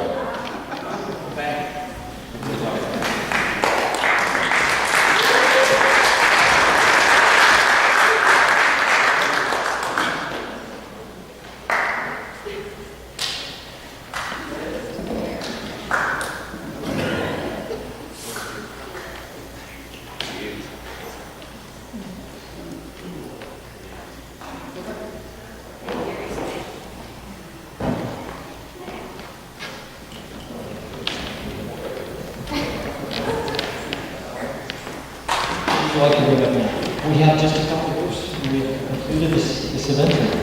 We have honored everybody who has come. Mark, you introduced us. Okay, I'll introduce you. Okay. Now. David Gomez. Okay, David Gomez, Ken House, Darren Cormier. You know, Robotron, no one really played Robotron for a long time. Some of the top players were concerned about the scores that are there held by the Twin Galaxies scoreboard, legitimate scores because they were so high. So some people really questioned and wondered about the legitimacy of the scores. But anyway, the players decided to just embark on a program where they were going to re-inspire people playing Robotron and monitor the results that came from the different contests. So they started something called the Ultimate, where'd you go? Yeah, I have it. Yeah. So they started the Ultimate Robotron Enduro contest, whereby people would compete under these new guidelines, Robotron, to try and break the world record. So each one of these people, Ken House, Darren Cormier, and David Gomez, who are the main proponents of this whole program, are receiving a special award that shows card number 925, which shows the card for the Ultimate Robotron Enduro. And this has been created by these people. We ran out of frames, I think, so we just have them like this. Up to you, Horace. Okay, there's a lot of these. So who would like to explain this?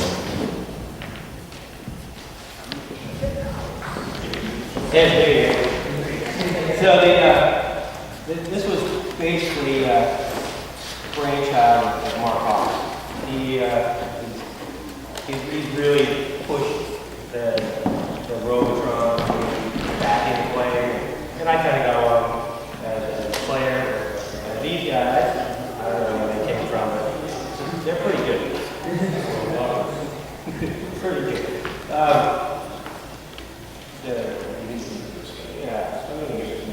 Here you go, Darren. Thank you, Ken. Well, I came from my mom.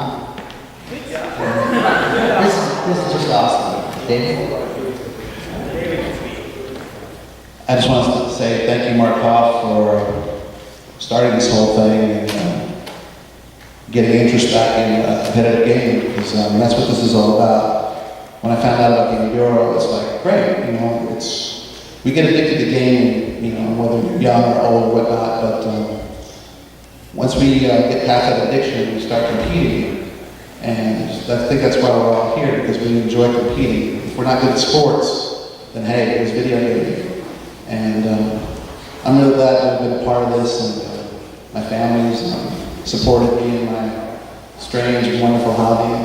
Looking forward to my kids, keeping it going. And Mark, Walter, Billy, thank you so much for the inspiration and for inspiring us all and keeping it going. Thank you.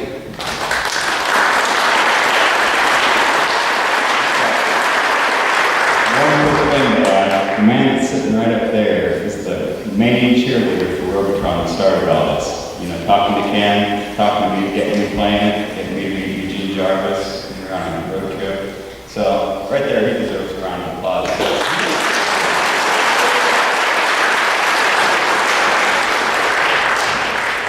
Thank you very much. Now, here we are at the conclusion. I would like to have, one of the most important things that's happening right now is that we're recognizing the importance of history, the history of the gaming age. And a lot of people, recently the Smithsonian Institute did their big Art of Video Games display.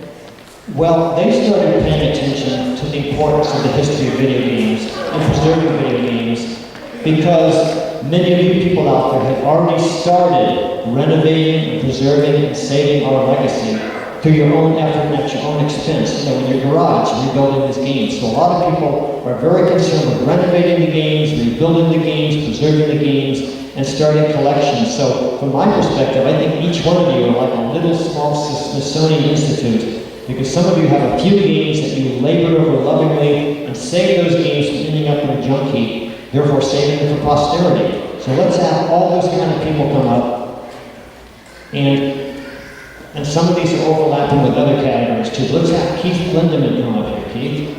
Let's have Kurt Magnus come up here. Let's have Corey Colt come up here. Let's have Derek Sorrells come up here, or Sorrells. John Hunter come up here. Now, Mitchell Elliott, you're in a lot of categories. And so everybody come up here. There's your Keith. And yours is on the bottom here, Kurt. Where'd it go?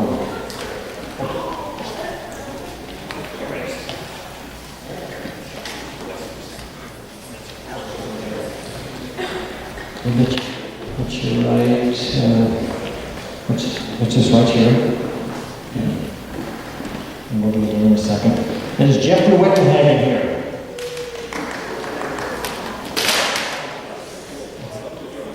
Jeffrey, get up here. Jeffrey, get up here. He's coming. Is he gone? Oh, there he is.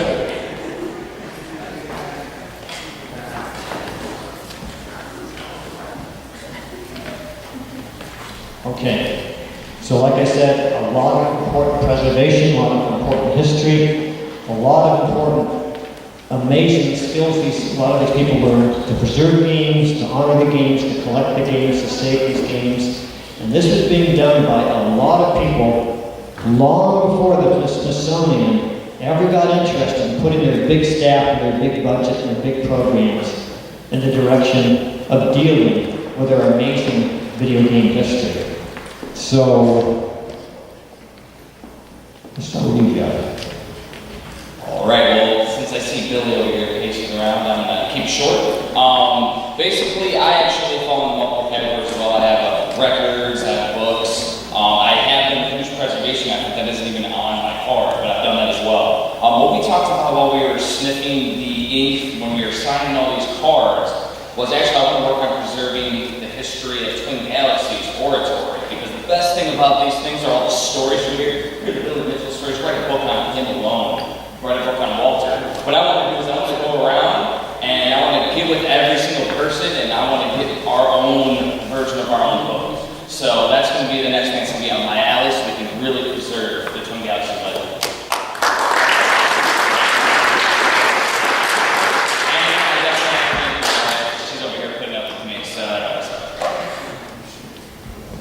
Try to keep it short because I'm sure we want to get to moving if the council will embark.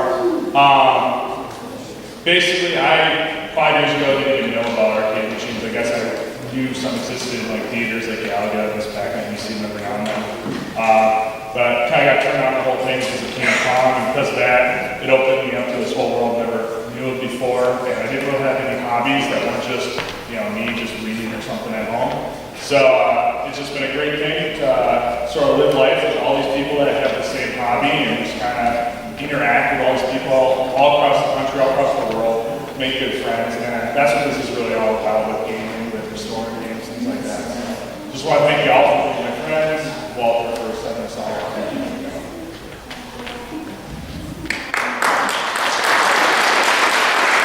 Just wanted to thank Walter, Billy Mitchell, Steve Sanders, and everyone who came before us. You're really the ones that have made this fun to do, made it restore, and fun to invite friends over and play. And as I once told someone, these are our classic cars. Our family and friends may have restored 57 Chevys and for their hobbies, and this is what we do for ours.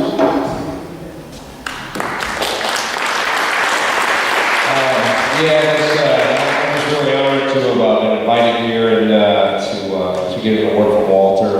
And I'm as competitive as the next person, but what I really like to get out of it is just the simple joy and love that people can get from the machines that, depending on what the situation they're in. So it can really bring a good day to somebody that's not having one. So that's what I like about it.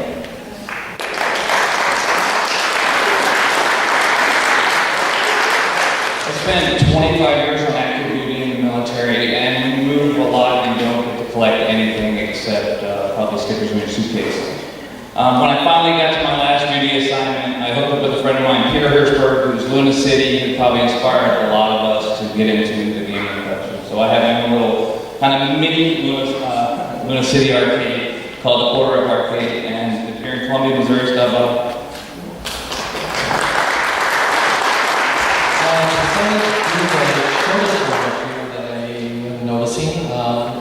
I've been actually collecting for a while.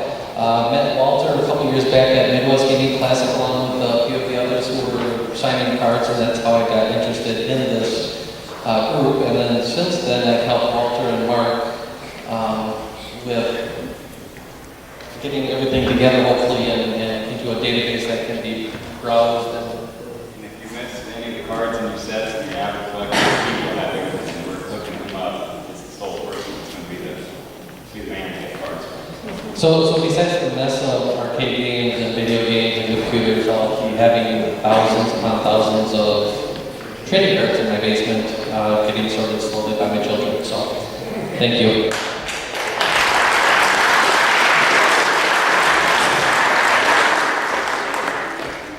I was told several years ago that by a friend of mine that gaming was an antisocial activity, and thanks to Walter, I've gained a ton of friends through the events and stuff that he's been a part of, and I even gained a best friend out of it, which is awesome. So just thank you, Walter, for having us here.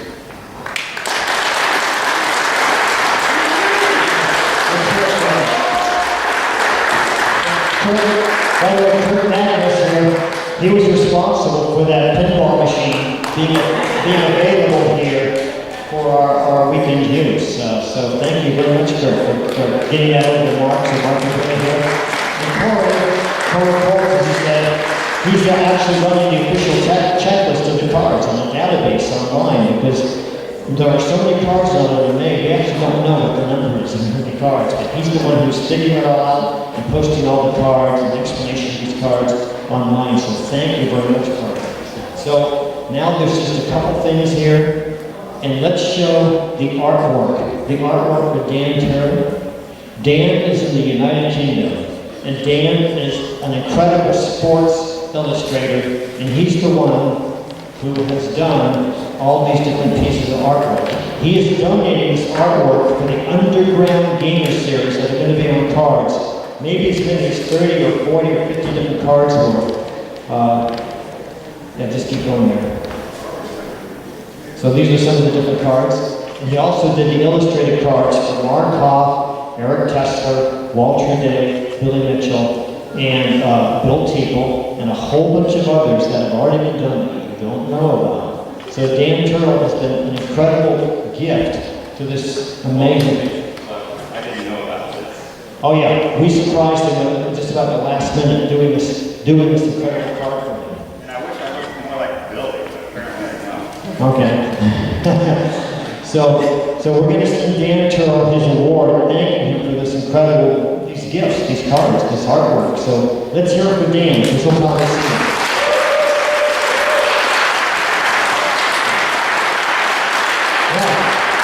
Let's get almost up here and Mahmoud. Almost Mahmoud. Up here. And let's get Bill Teeple up here. And let's get Bill up here. And Mayor Lazio, could you come out here? There's just a couple of things we are going to put out here, but these are the people who made this event happen. We thank you very much, Mayor Lazio, for coming over and bringing the spirit of the video game capital of the world here. It's because the Fairfield is a Renaissance city, and Matoma is an incredible booming metropolis that has its amazing, unique legacy as the video game capital of the world. I think that's a great combination for Southeast Iowa to benefit tremendously from this as the years go on. So you're always going to be, every mayor is always going to be a part of this amazing legacy as the video game capital of the world, and also an inspiration point for all of Southeast Iowa. So let's hear it for Mr. Tom Lazio. And we have an award for you. Mark, get that behind you there. Tom Lazio.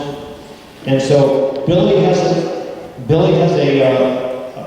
card that's been drawn by Dan Turl. Bill Teeple, who's the founder of the Icon Gallery.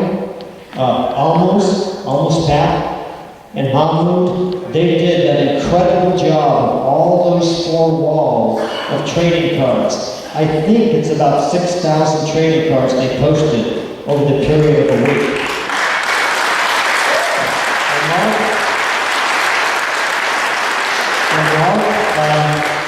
And Mark, I mean, I can't begin to tell you, all these people who keep turning and thanking me, they should be turning and thanking Mark. Mark is beyond, I'm so amazed by how ingenious is, how creative is, and how devoted he is to this project, because he made all the things work together so that it'd be a fun and enjoyable and very nourishing experience for everybody. Okay? And now I want to invite the amazing Greg Cruz. He's saying, no, I'm not coming up. Are you going to come up here? Greg Cruz is the originator of the prototypes of the video game trading card set. He's the one who did those amazing ones with the starbursts and the circles and all that kind of stuff. So Greg, we have an award for you up here, wherever it is. So thank you very much. Now, he does all the posters that you saw on the wall. He does all the hot sauce labels. So thank you very much, Greg. So I know it's late, but do any of you have long-winded speeches? Okay, well, let me ask you this. We got Bill Teeple on the spot here. Should we do this again at the Icon Gallery?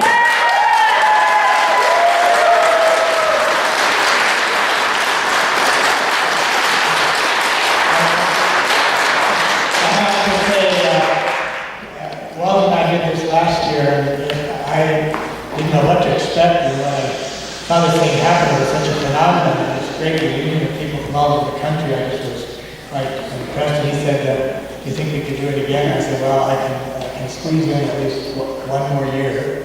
And I think we should do it with the art walk, the Fairfield Art Walk. But he knows that I have a lot of things going on in the contemporary art world at Icon, because I'm sort of the center of that whole thing for this region. And but what I think is so significant is this gathering of all of the people. It just is inspiring. You guys, there's so much great energy happening between all of you, when I see you, and happening at Icon Gallery. And so I think that you and I will have to sit down and figure out a way that you can at least have a reunion once a year here, and Icon can play some part of that.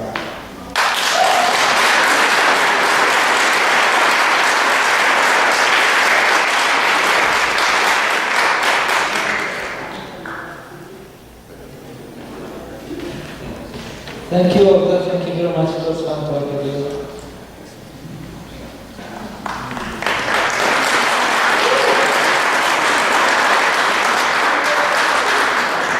So, just some final things, because we're almost done. We're done now, essentially. But Ian Hook from England was going to come. He was the most excited person all the way from England, and he planned to come. This is his award. He sent a message that he wanted us to play. For some reason, we can't find it there on the computer, so we're just going to thank the public. Let's have a round of applause for Ian. Ian's one of his contributions. Michael Brian Rich. Let's have a round of applause for Michael Brian Rich from Atlanta, who is also going to be here. And the special artwork, the special photographs that you saw for the Jason LeBoy photojournalism work. Let's have a round of applause for Jason, who has contributed amazing pictures for the Fighting Game Journal. And let's see the display behind there in the arcade, in the art gallery, all for 3 weeks. So Jason has donated about 25 photographs that capture the spirit of that fighting game genre. So you will see that as a special display in the art gallery exhibition. Rich Booth, who is going to come. Let's hear it for Rich, because he was not able to come at the last minute. And somehow, because there's so many awards up here, who knows how I didn't call this earlier. Riddick Rick, get up here.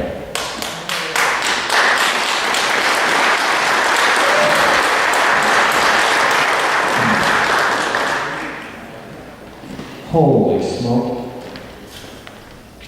Say something. Well, I was part of the Iowa group. I thought I dodged a bullet, but now I'm up here by myself. Didn't really work out so well. I'd like to thank Mark Hoff, Walter, for letting me be part of this awesome community of people. I've made a lot of friends today. It's pretty amazing. So, I don't know. Thank you, everybody, for letting me be here, be part of this. And if you guys played the Pizza Felix cabinet, that was mine, and I hope you guys enjoyed it. So, thank you.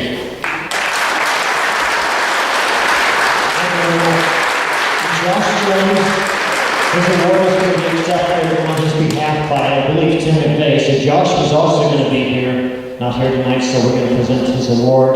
Thanking him for all the stuff he does, because he's a very dynamic civic activist based in, he's in Killeen, Texas. And thank you very much for all that you do, Josh.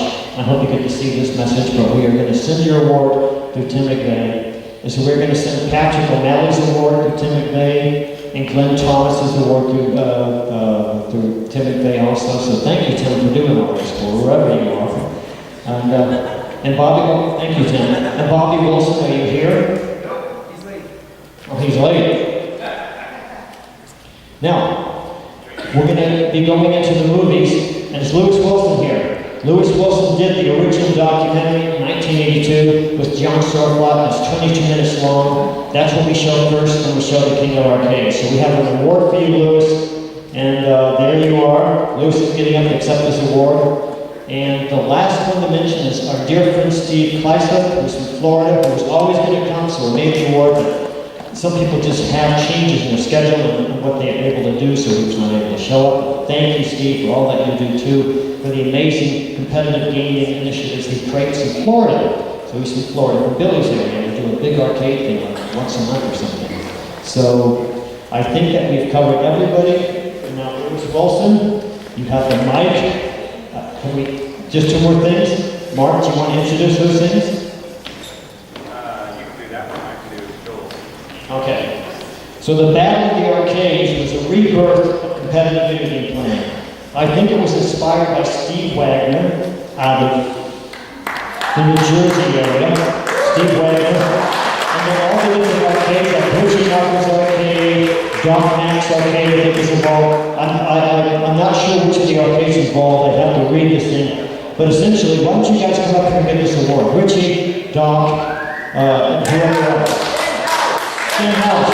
Tim House.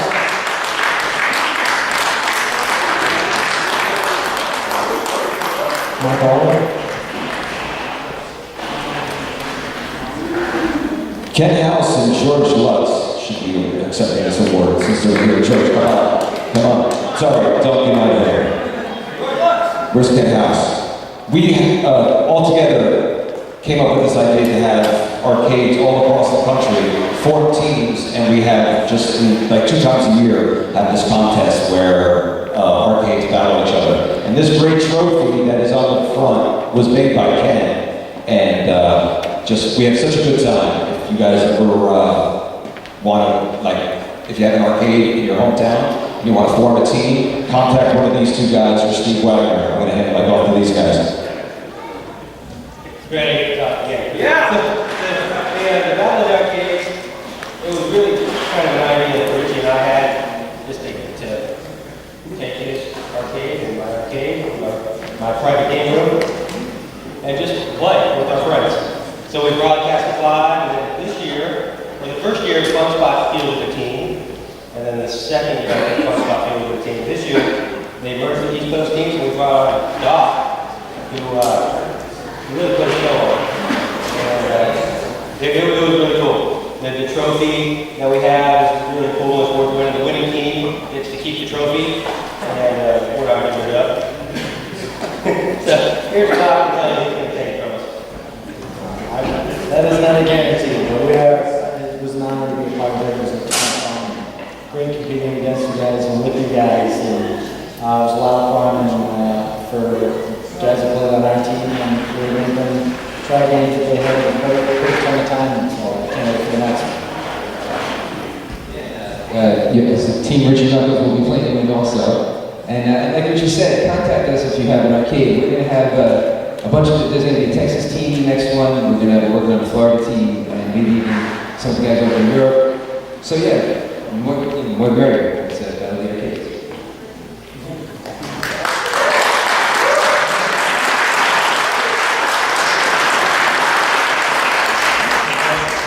Do the last one, and this person I'm speaking about is really a big part of this. He has an interesting history of Twin Galaxies, because at first Twin Galaxies started being people finding Walter, and then it turned into being the best assumption, world records, Guinness, all those things.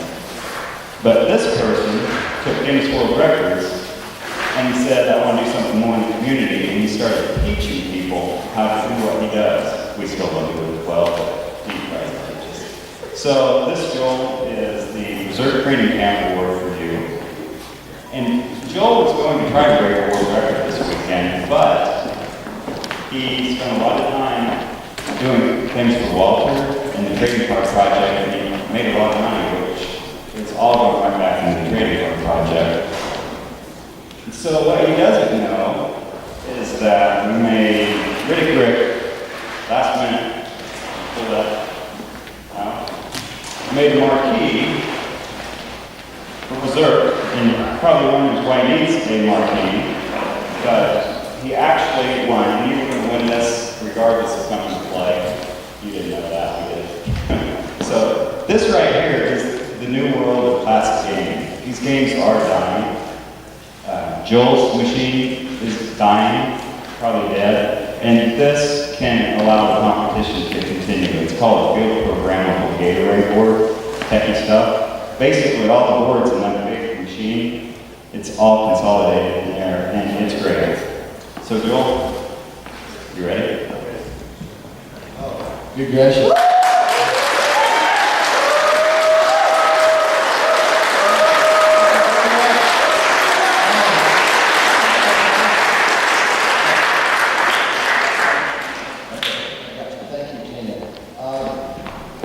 I'm honored that the community thinks so much of me and to do that. I wanted to say something to everybody that has nothing to do with me. I'll say it real quick. Look at this crowd. You've got folks of all age brackets. You've got families here with all their children. You've got couples. It's not just a bunch of geeky single guys. Well, there's a lot of that, but there's other people.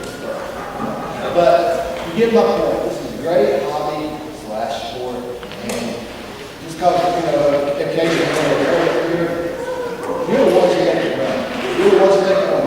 You're the one who provides a sense of community. You did well today, very well today with the souvenirs, the memorabilia, the valuable memorabilia. And there's a couple of unsung heroes. I didn't know that this was happening tonight, but come here, Mark. I met Mark Hobbs. Stand up. I met Mark Hobbs' father, and I told Mark Hobbs, my father, something. Mark Hobbs is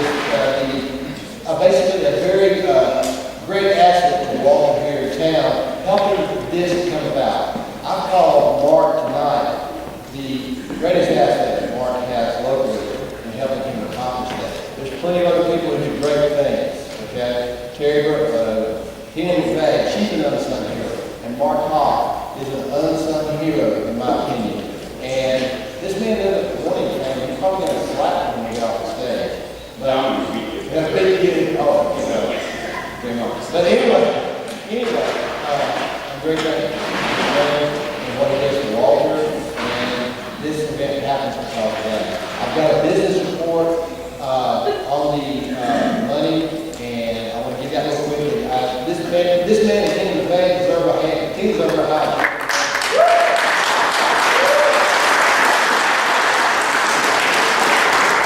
All right, Joel's going to give away some money. And while he does that, I'm going to tell a cute story here. Last year I had one, and this one's even better. We should probably have Mitchell Adler come up here and Eric Tesla. Tina has an arcade at her house. She basically has a shrine to her husband. One of the games in there is Donkey Kong. So I had this attitude that I would get there the other day, and I'd just go in and I'd set a high score. Well, it would sort of stand forever, I thought. And then I heard about a story which makes me want to have nothing to do with her machine. Mr. Elliott here went there and he had a high score machine some time ago. Then one day, Liz showed up with Eric, who has no idea what's going on right now. Everyone's watching TV, nobody's paying attention to him. Maybe he felt a little rejected or withdrawn, so he started playing Donkey Kong, a machine that had never had a kill screen. Nobody paid attention to him, but there was this someone there that was paying a lot of attention to him, someone who's really withdrawn, kind of arrogant, and never gives anybody any time, period. But somehow was all over this guy. All over. He made a kill screen. Nobody watched, nobody cared, but this one somebody was all over him. Tina has a cat that won't see or talk to anybody, just hides. But they got a picture here of the cat at the screen at the time that he set his kill screen. So they went out and Tina had this shirt made. Team Tesla. She put it on the cat, and it's the first member of the Team Tesla fan club.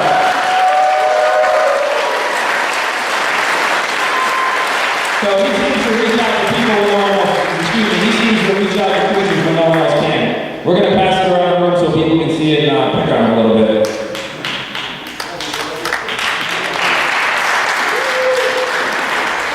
Wow, thank you.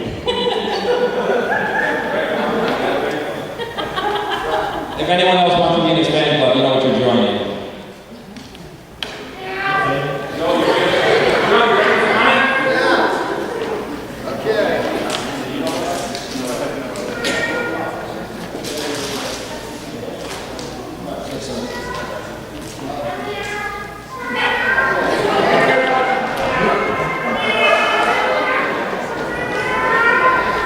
You hear me? Yeah, now whenever you see him, you just go, meow, or you go, either that or you go, meow.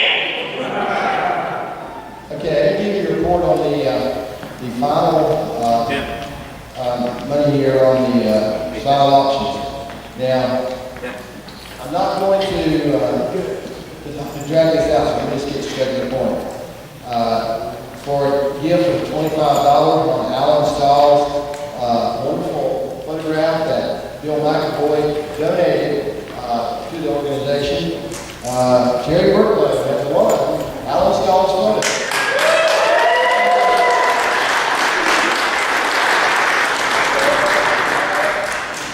And let's see now, Connor Marquis. All right, here we go. Connor Marquis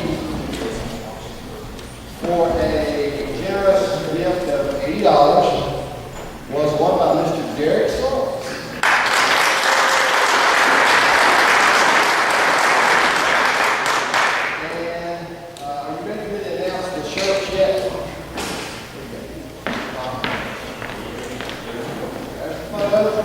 Jerry Burlow, they come to the photo, and who did I say won the costume?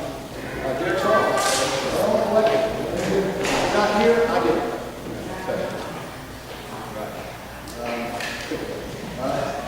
All right, the world record shirt.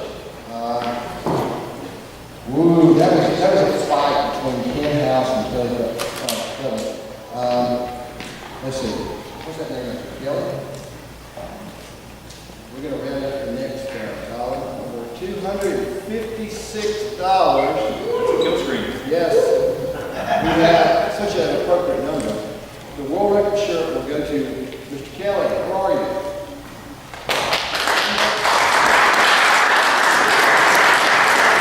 The King World Record shirt is worn by Mr. Gary Cheney for $100.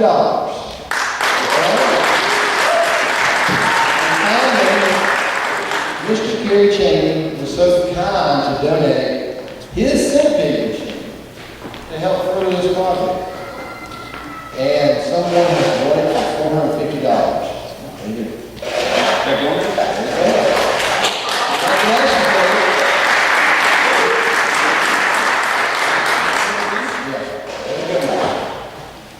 Yeah, if you can't take it tonight, you lose it. Finally, we do have some more. We have three King of Kong arcade, King of Arcade, excuse me. King of Arcade videos left at $20 each. We sold the last shirt. We've got a few other things, hot sauce, electrical balls, and something. But thank you for your contribution. If you want anything, send me a good thing. We need Princess Baby, don't we? Princess Baby, we need you for the money. The red box is that's right. You're actually going to let me leave that. The amount of money is up to $304. Come on, baby. We're going to put it in here and let you draw and look away when you draw. All right? $304. So that means that the winner, whoever that lucky person is, will get $152.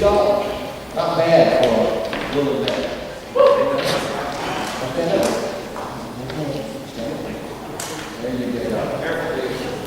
Just one. Okay. You got it. Grab it.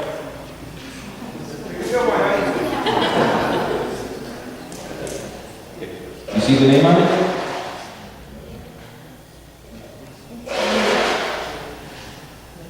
It's not Billy. You see the name? Josh Powell. Okay, you gotta verify that it's his ticket. Make sure he's not taking video of your price. $152. Now, I always want to leave it with the guy who lets take a deal. So we gotta count it out. Okay? Are you ready? So, We gotta verify his ticket. that's right. I mean, he is a wizard. You never know what happened here. Is that good? You're 7. Is he a winner? Yes. Here we go. You get three. All right, here we go, darling. Let me say this number. 20. 40. You signed it. There's, I kind of sticky with one there. 60. Okay. This is an unadulterated live event. There's, yeah, that's 80, right? 80, all right. We're going to leave you at 10, make it 9.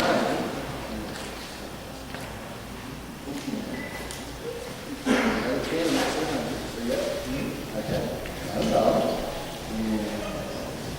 There's no, this is the regular school. 102. He didn't go to Catholic school. I don't know. 130, 5, and 3. Is there a camera in the house? Right? 40. You need $2.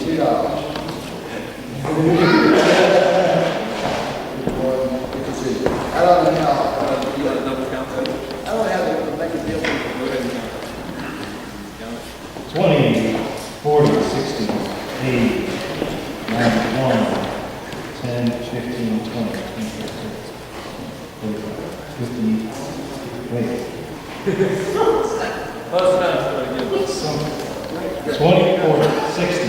80, 9, 1, I know you said 1 to 10, or 100. 110, 20, 30, 40, 50. Take that back. All right. We always get change back. Thank you very much.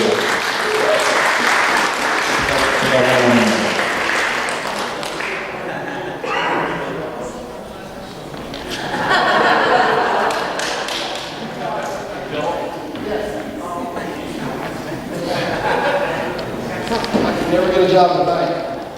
Okay, who gets the money? Who's standing here for the money? Okay, there was a priest and a duck and a buffalo. They walked in the bar. Thank you. That was beyond amazing. So, thank you very much. Now here's Bobby Wilson.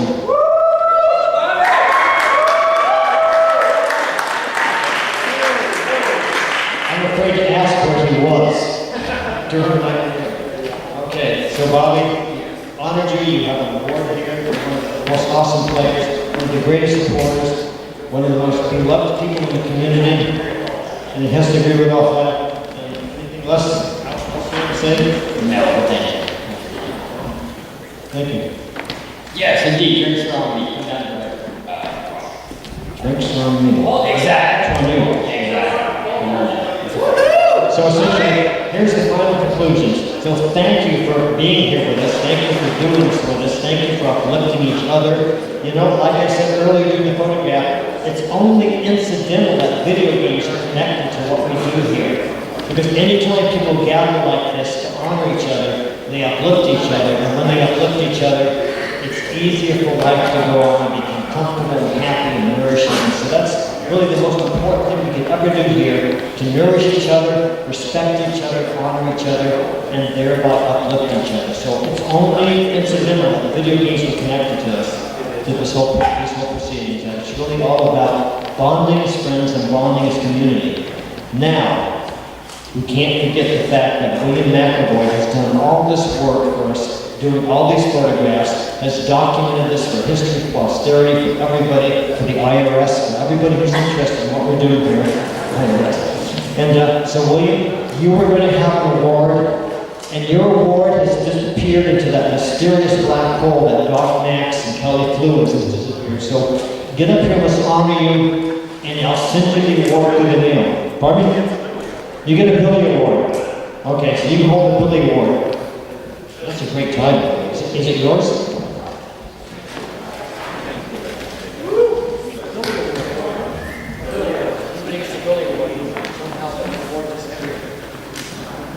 Well, thank you very much. I won't be very long. I'm a photographer. I'm also an undercover agent, but I also do the Arcade Culture magazine. Richie Knuckles inspired me with his show, Arcade Culture. I created the magazine covers just as a supplement to the show, just to show my sense of humor. And thank you all for anyone who's ever been on my cover. And if you want to be on the next cover, just send me a photo and I'll see what I can do.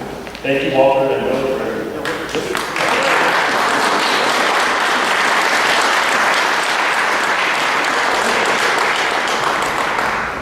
So he's been taking all our pictures. So everybody who wants to get the camera will take his picture, okay?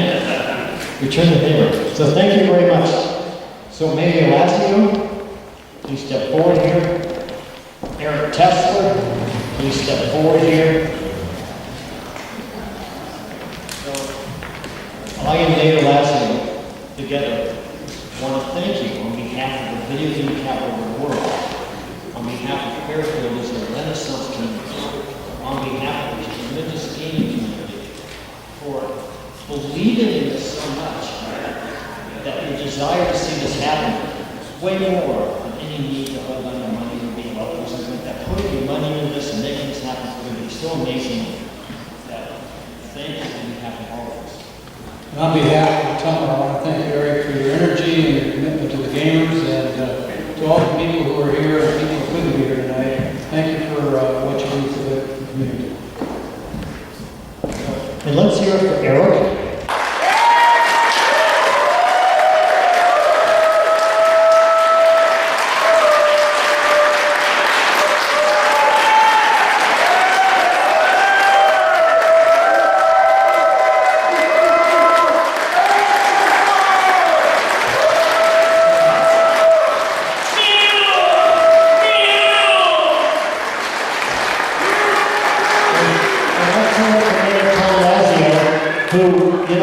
he's going to have an interesting experience because during your term, we're going to do our darndest to make Atomo become more excited about living up to its potential as the video game capital of the world and the birthplace of organized video game playing. So thank you very much, Mayor Lasser, for coming and being a part of this. Now, I think we've covered everything. Where is Lewis Wilson? Lewis Wilson is the man who filmed the 22-minute documentary. We got an award for you, and you're going to tell us what we're about to see again, okay? So the movies are starting now with Lewis's 22-minute documentary leading into the King of Arcades. And of course, there's going to be music that Richie and George, and hopefully me eventually, will be doing at the Red Rock. And Elizabeth has got a party going on over in Tonga to people who want to segue over to Tonga and have an afternoon party. So thank you very much for coming and being a part of this. And so Lewis Wilson, history's first documentary filmmaker that focused on video games as an important historical part of history. Thank you, Walter. I moved to Fairfield in 1980 and found a room to rent on the second floor of a big old house on South Main Street. And Walter Day moved in too. And he'd just been enrolled broker down in Texas. And he was putting together a book at the time. But I don't know exactly when Walter established Twin Galaxies, maybe a year later or something. He just wanted to move here and live here, and he just started a business. And my friend John Sorflata and I did this project. Not really talking into it. I had broadcast quality video equipment at the time, and John had a history of film directing. And John kind of had to talk into it because it was going to be a lot of work. But we did it, and Walter got us an exclusive. Nobody else has videotape of life's visit to Twin Galaxies at that time, because magazines were very protective of what they were going to publish, and so we were lucky to get that. It's 22 minutes long. And if you'd like to stick around a little bit afterwards, I'd like some feedback from you and get some idea of where you take it from here. So I'm ready to start it backstage. We'll have to change the lighting and some settings on the projector. And we'll see it. It's a little more embellished this time. And I'll talk to you afterwards about what the ultimate version of this might be. And what we can do to it there. Did you have something, Bill? Okay. So it's nice to see all of you luminaries here in the video game world, and I thank Joel West for giving me my joke tonight, which is apparently he started the Berserk Special Forces down in North Carolina or someplace, and that will be important when artificial intelligence tries to wipe us all out. Berserk guys. So I'm ready to go back and start it. So we'll get the sound ready in the control room and reset the projector and bring the lights down. Oh, and please, everyone, do not record this. Turn your cameras off. And we'll make it available, a better version you'll ever see shortly.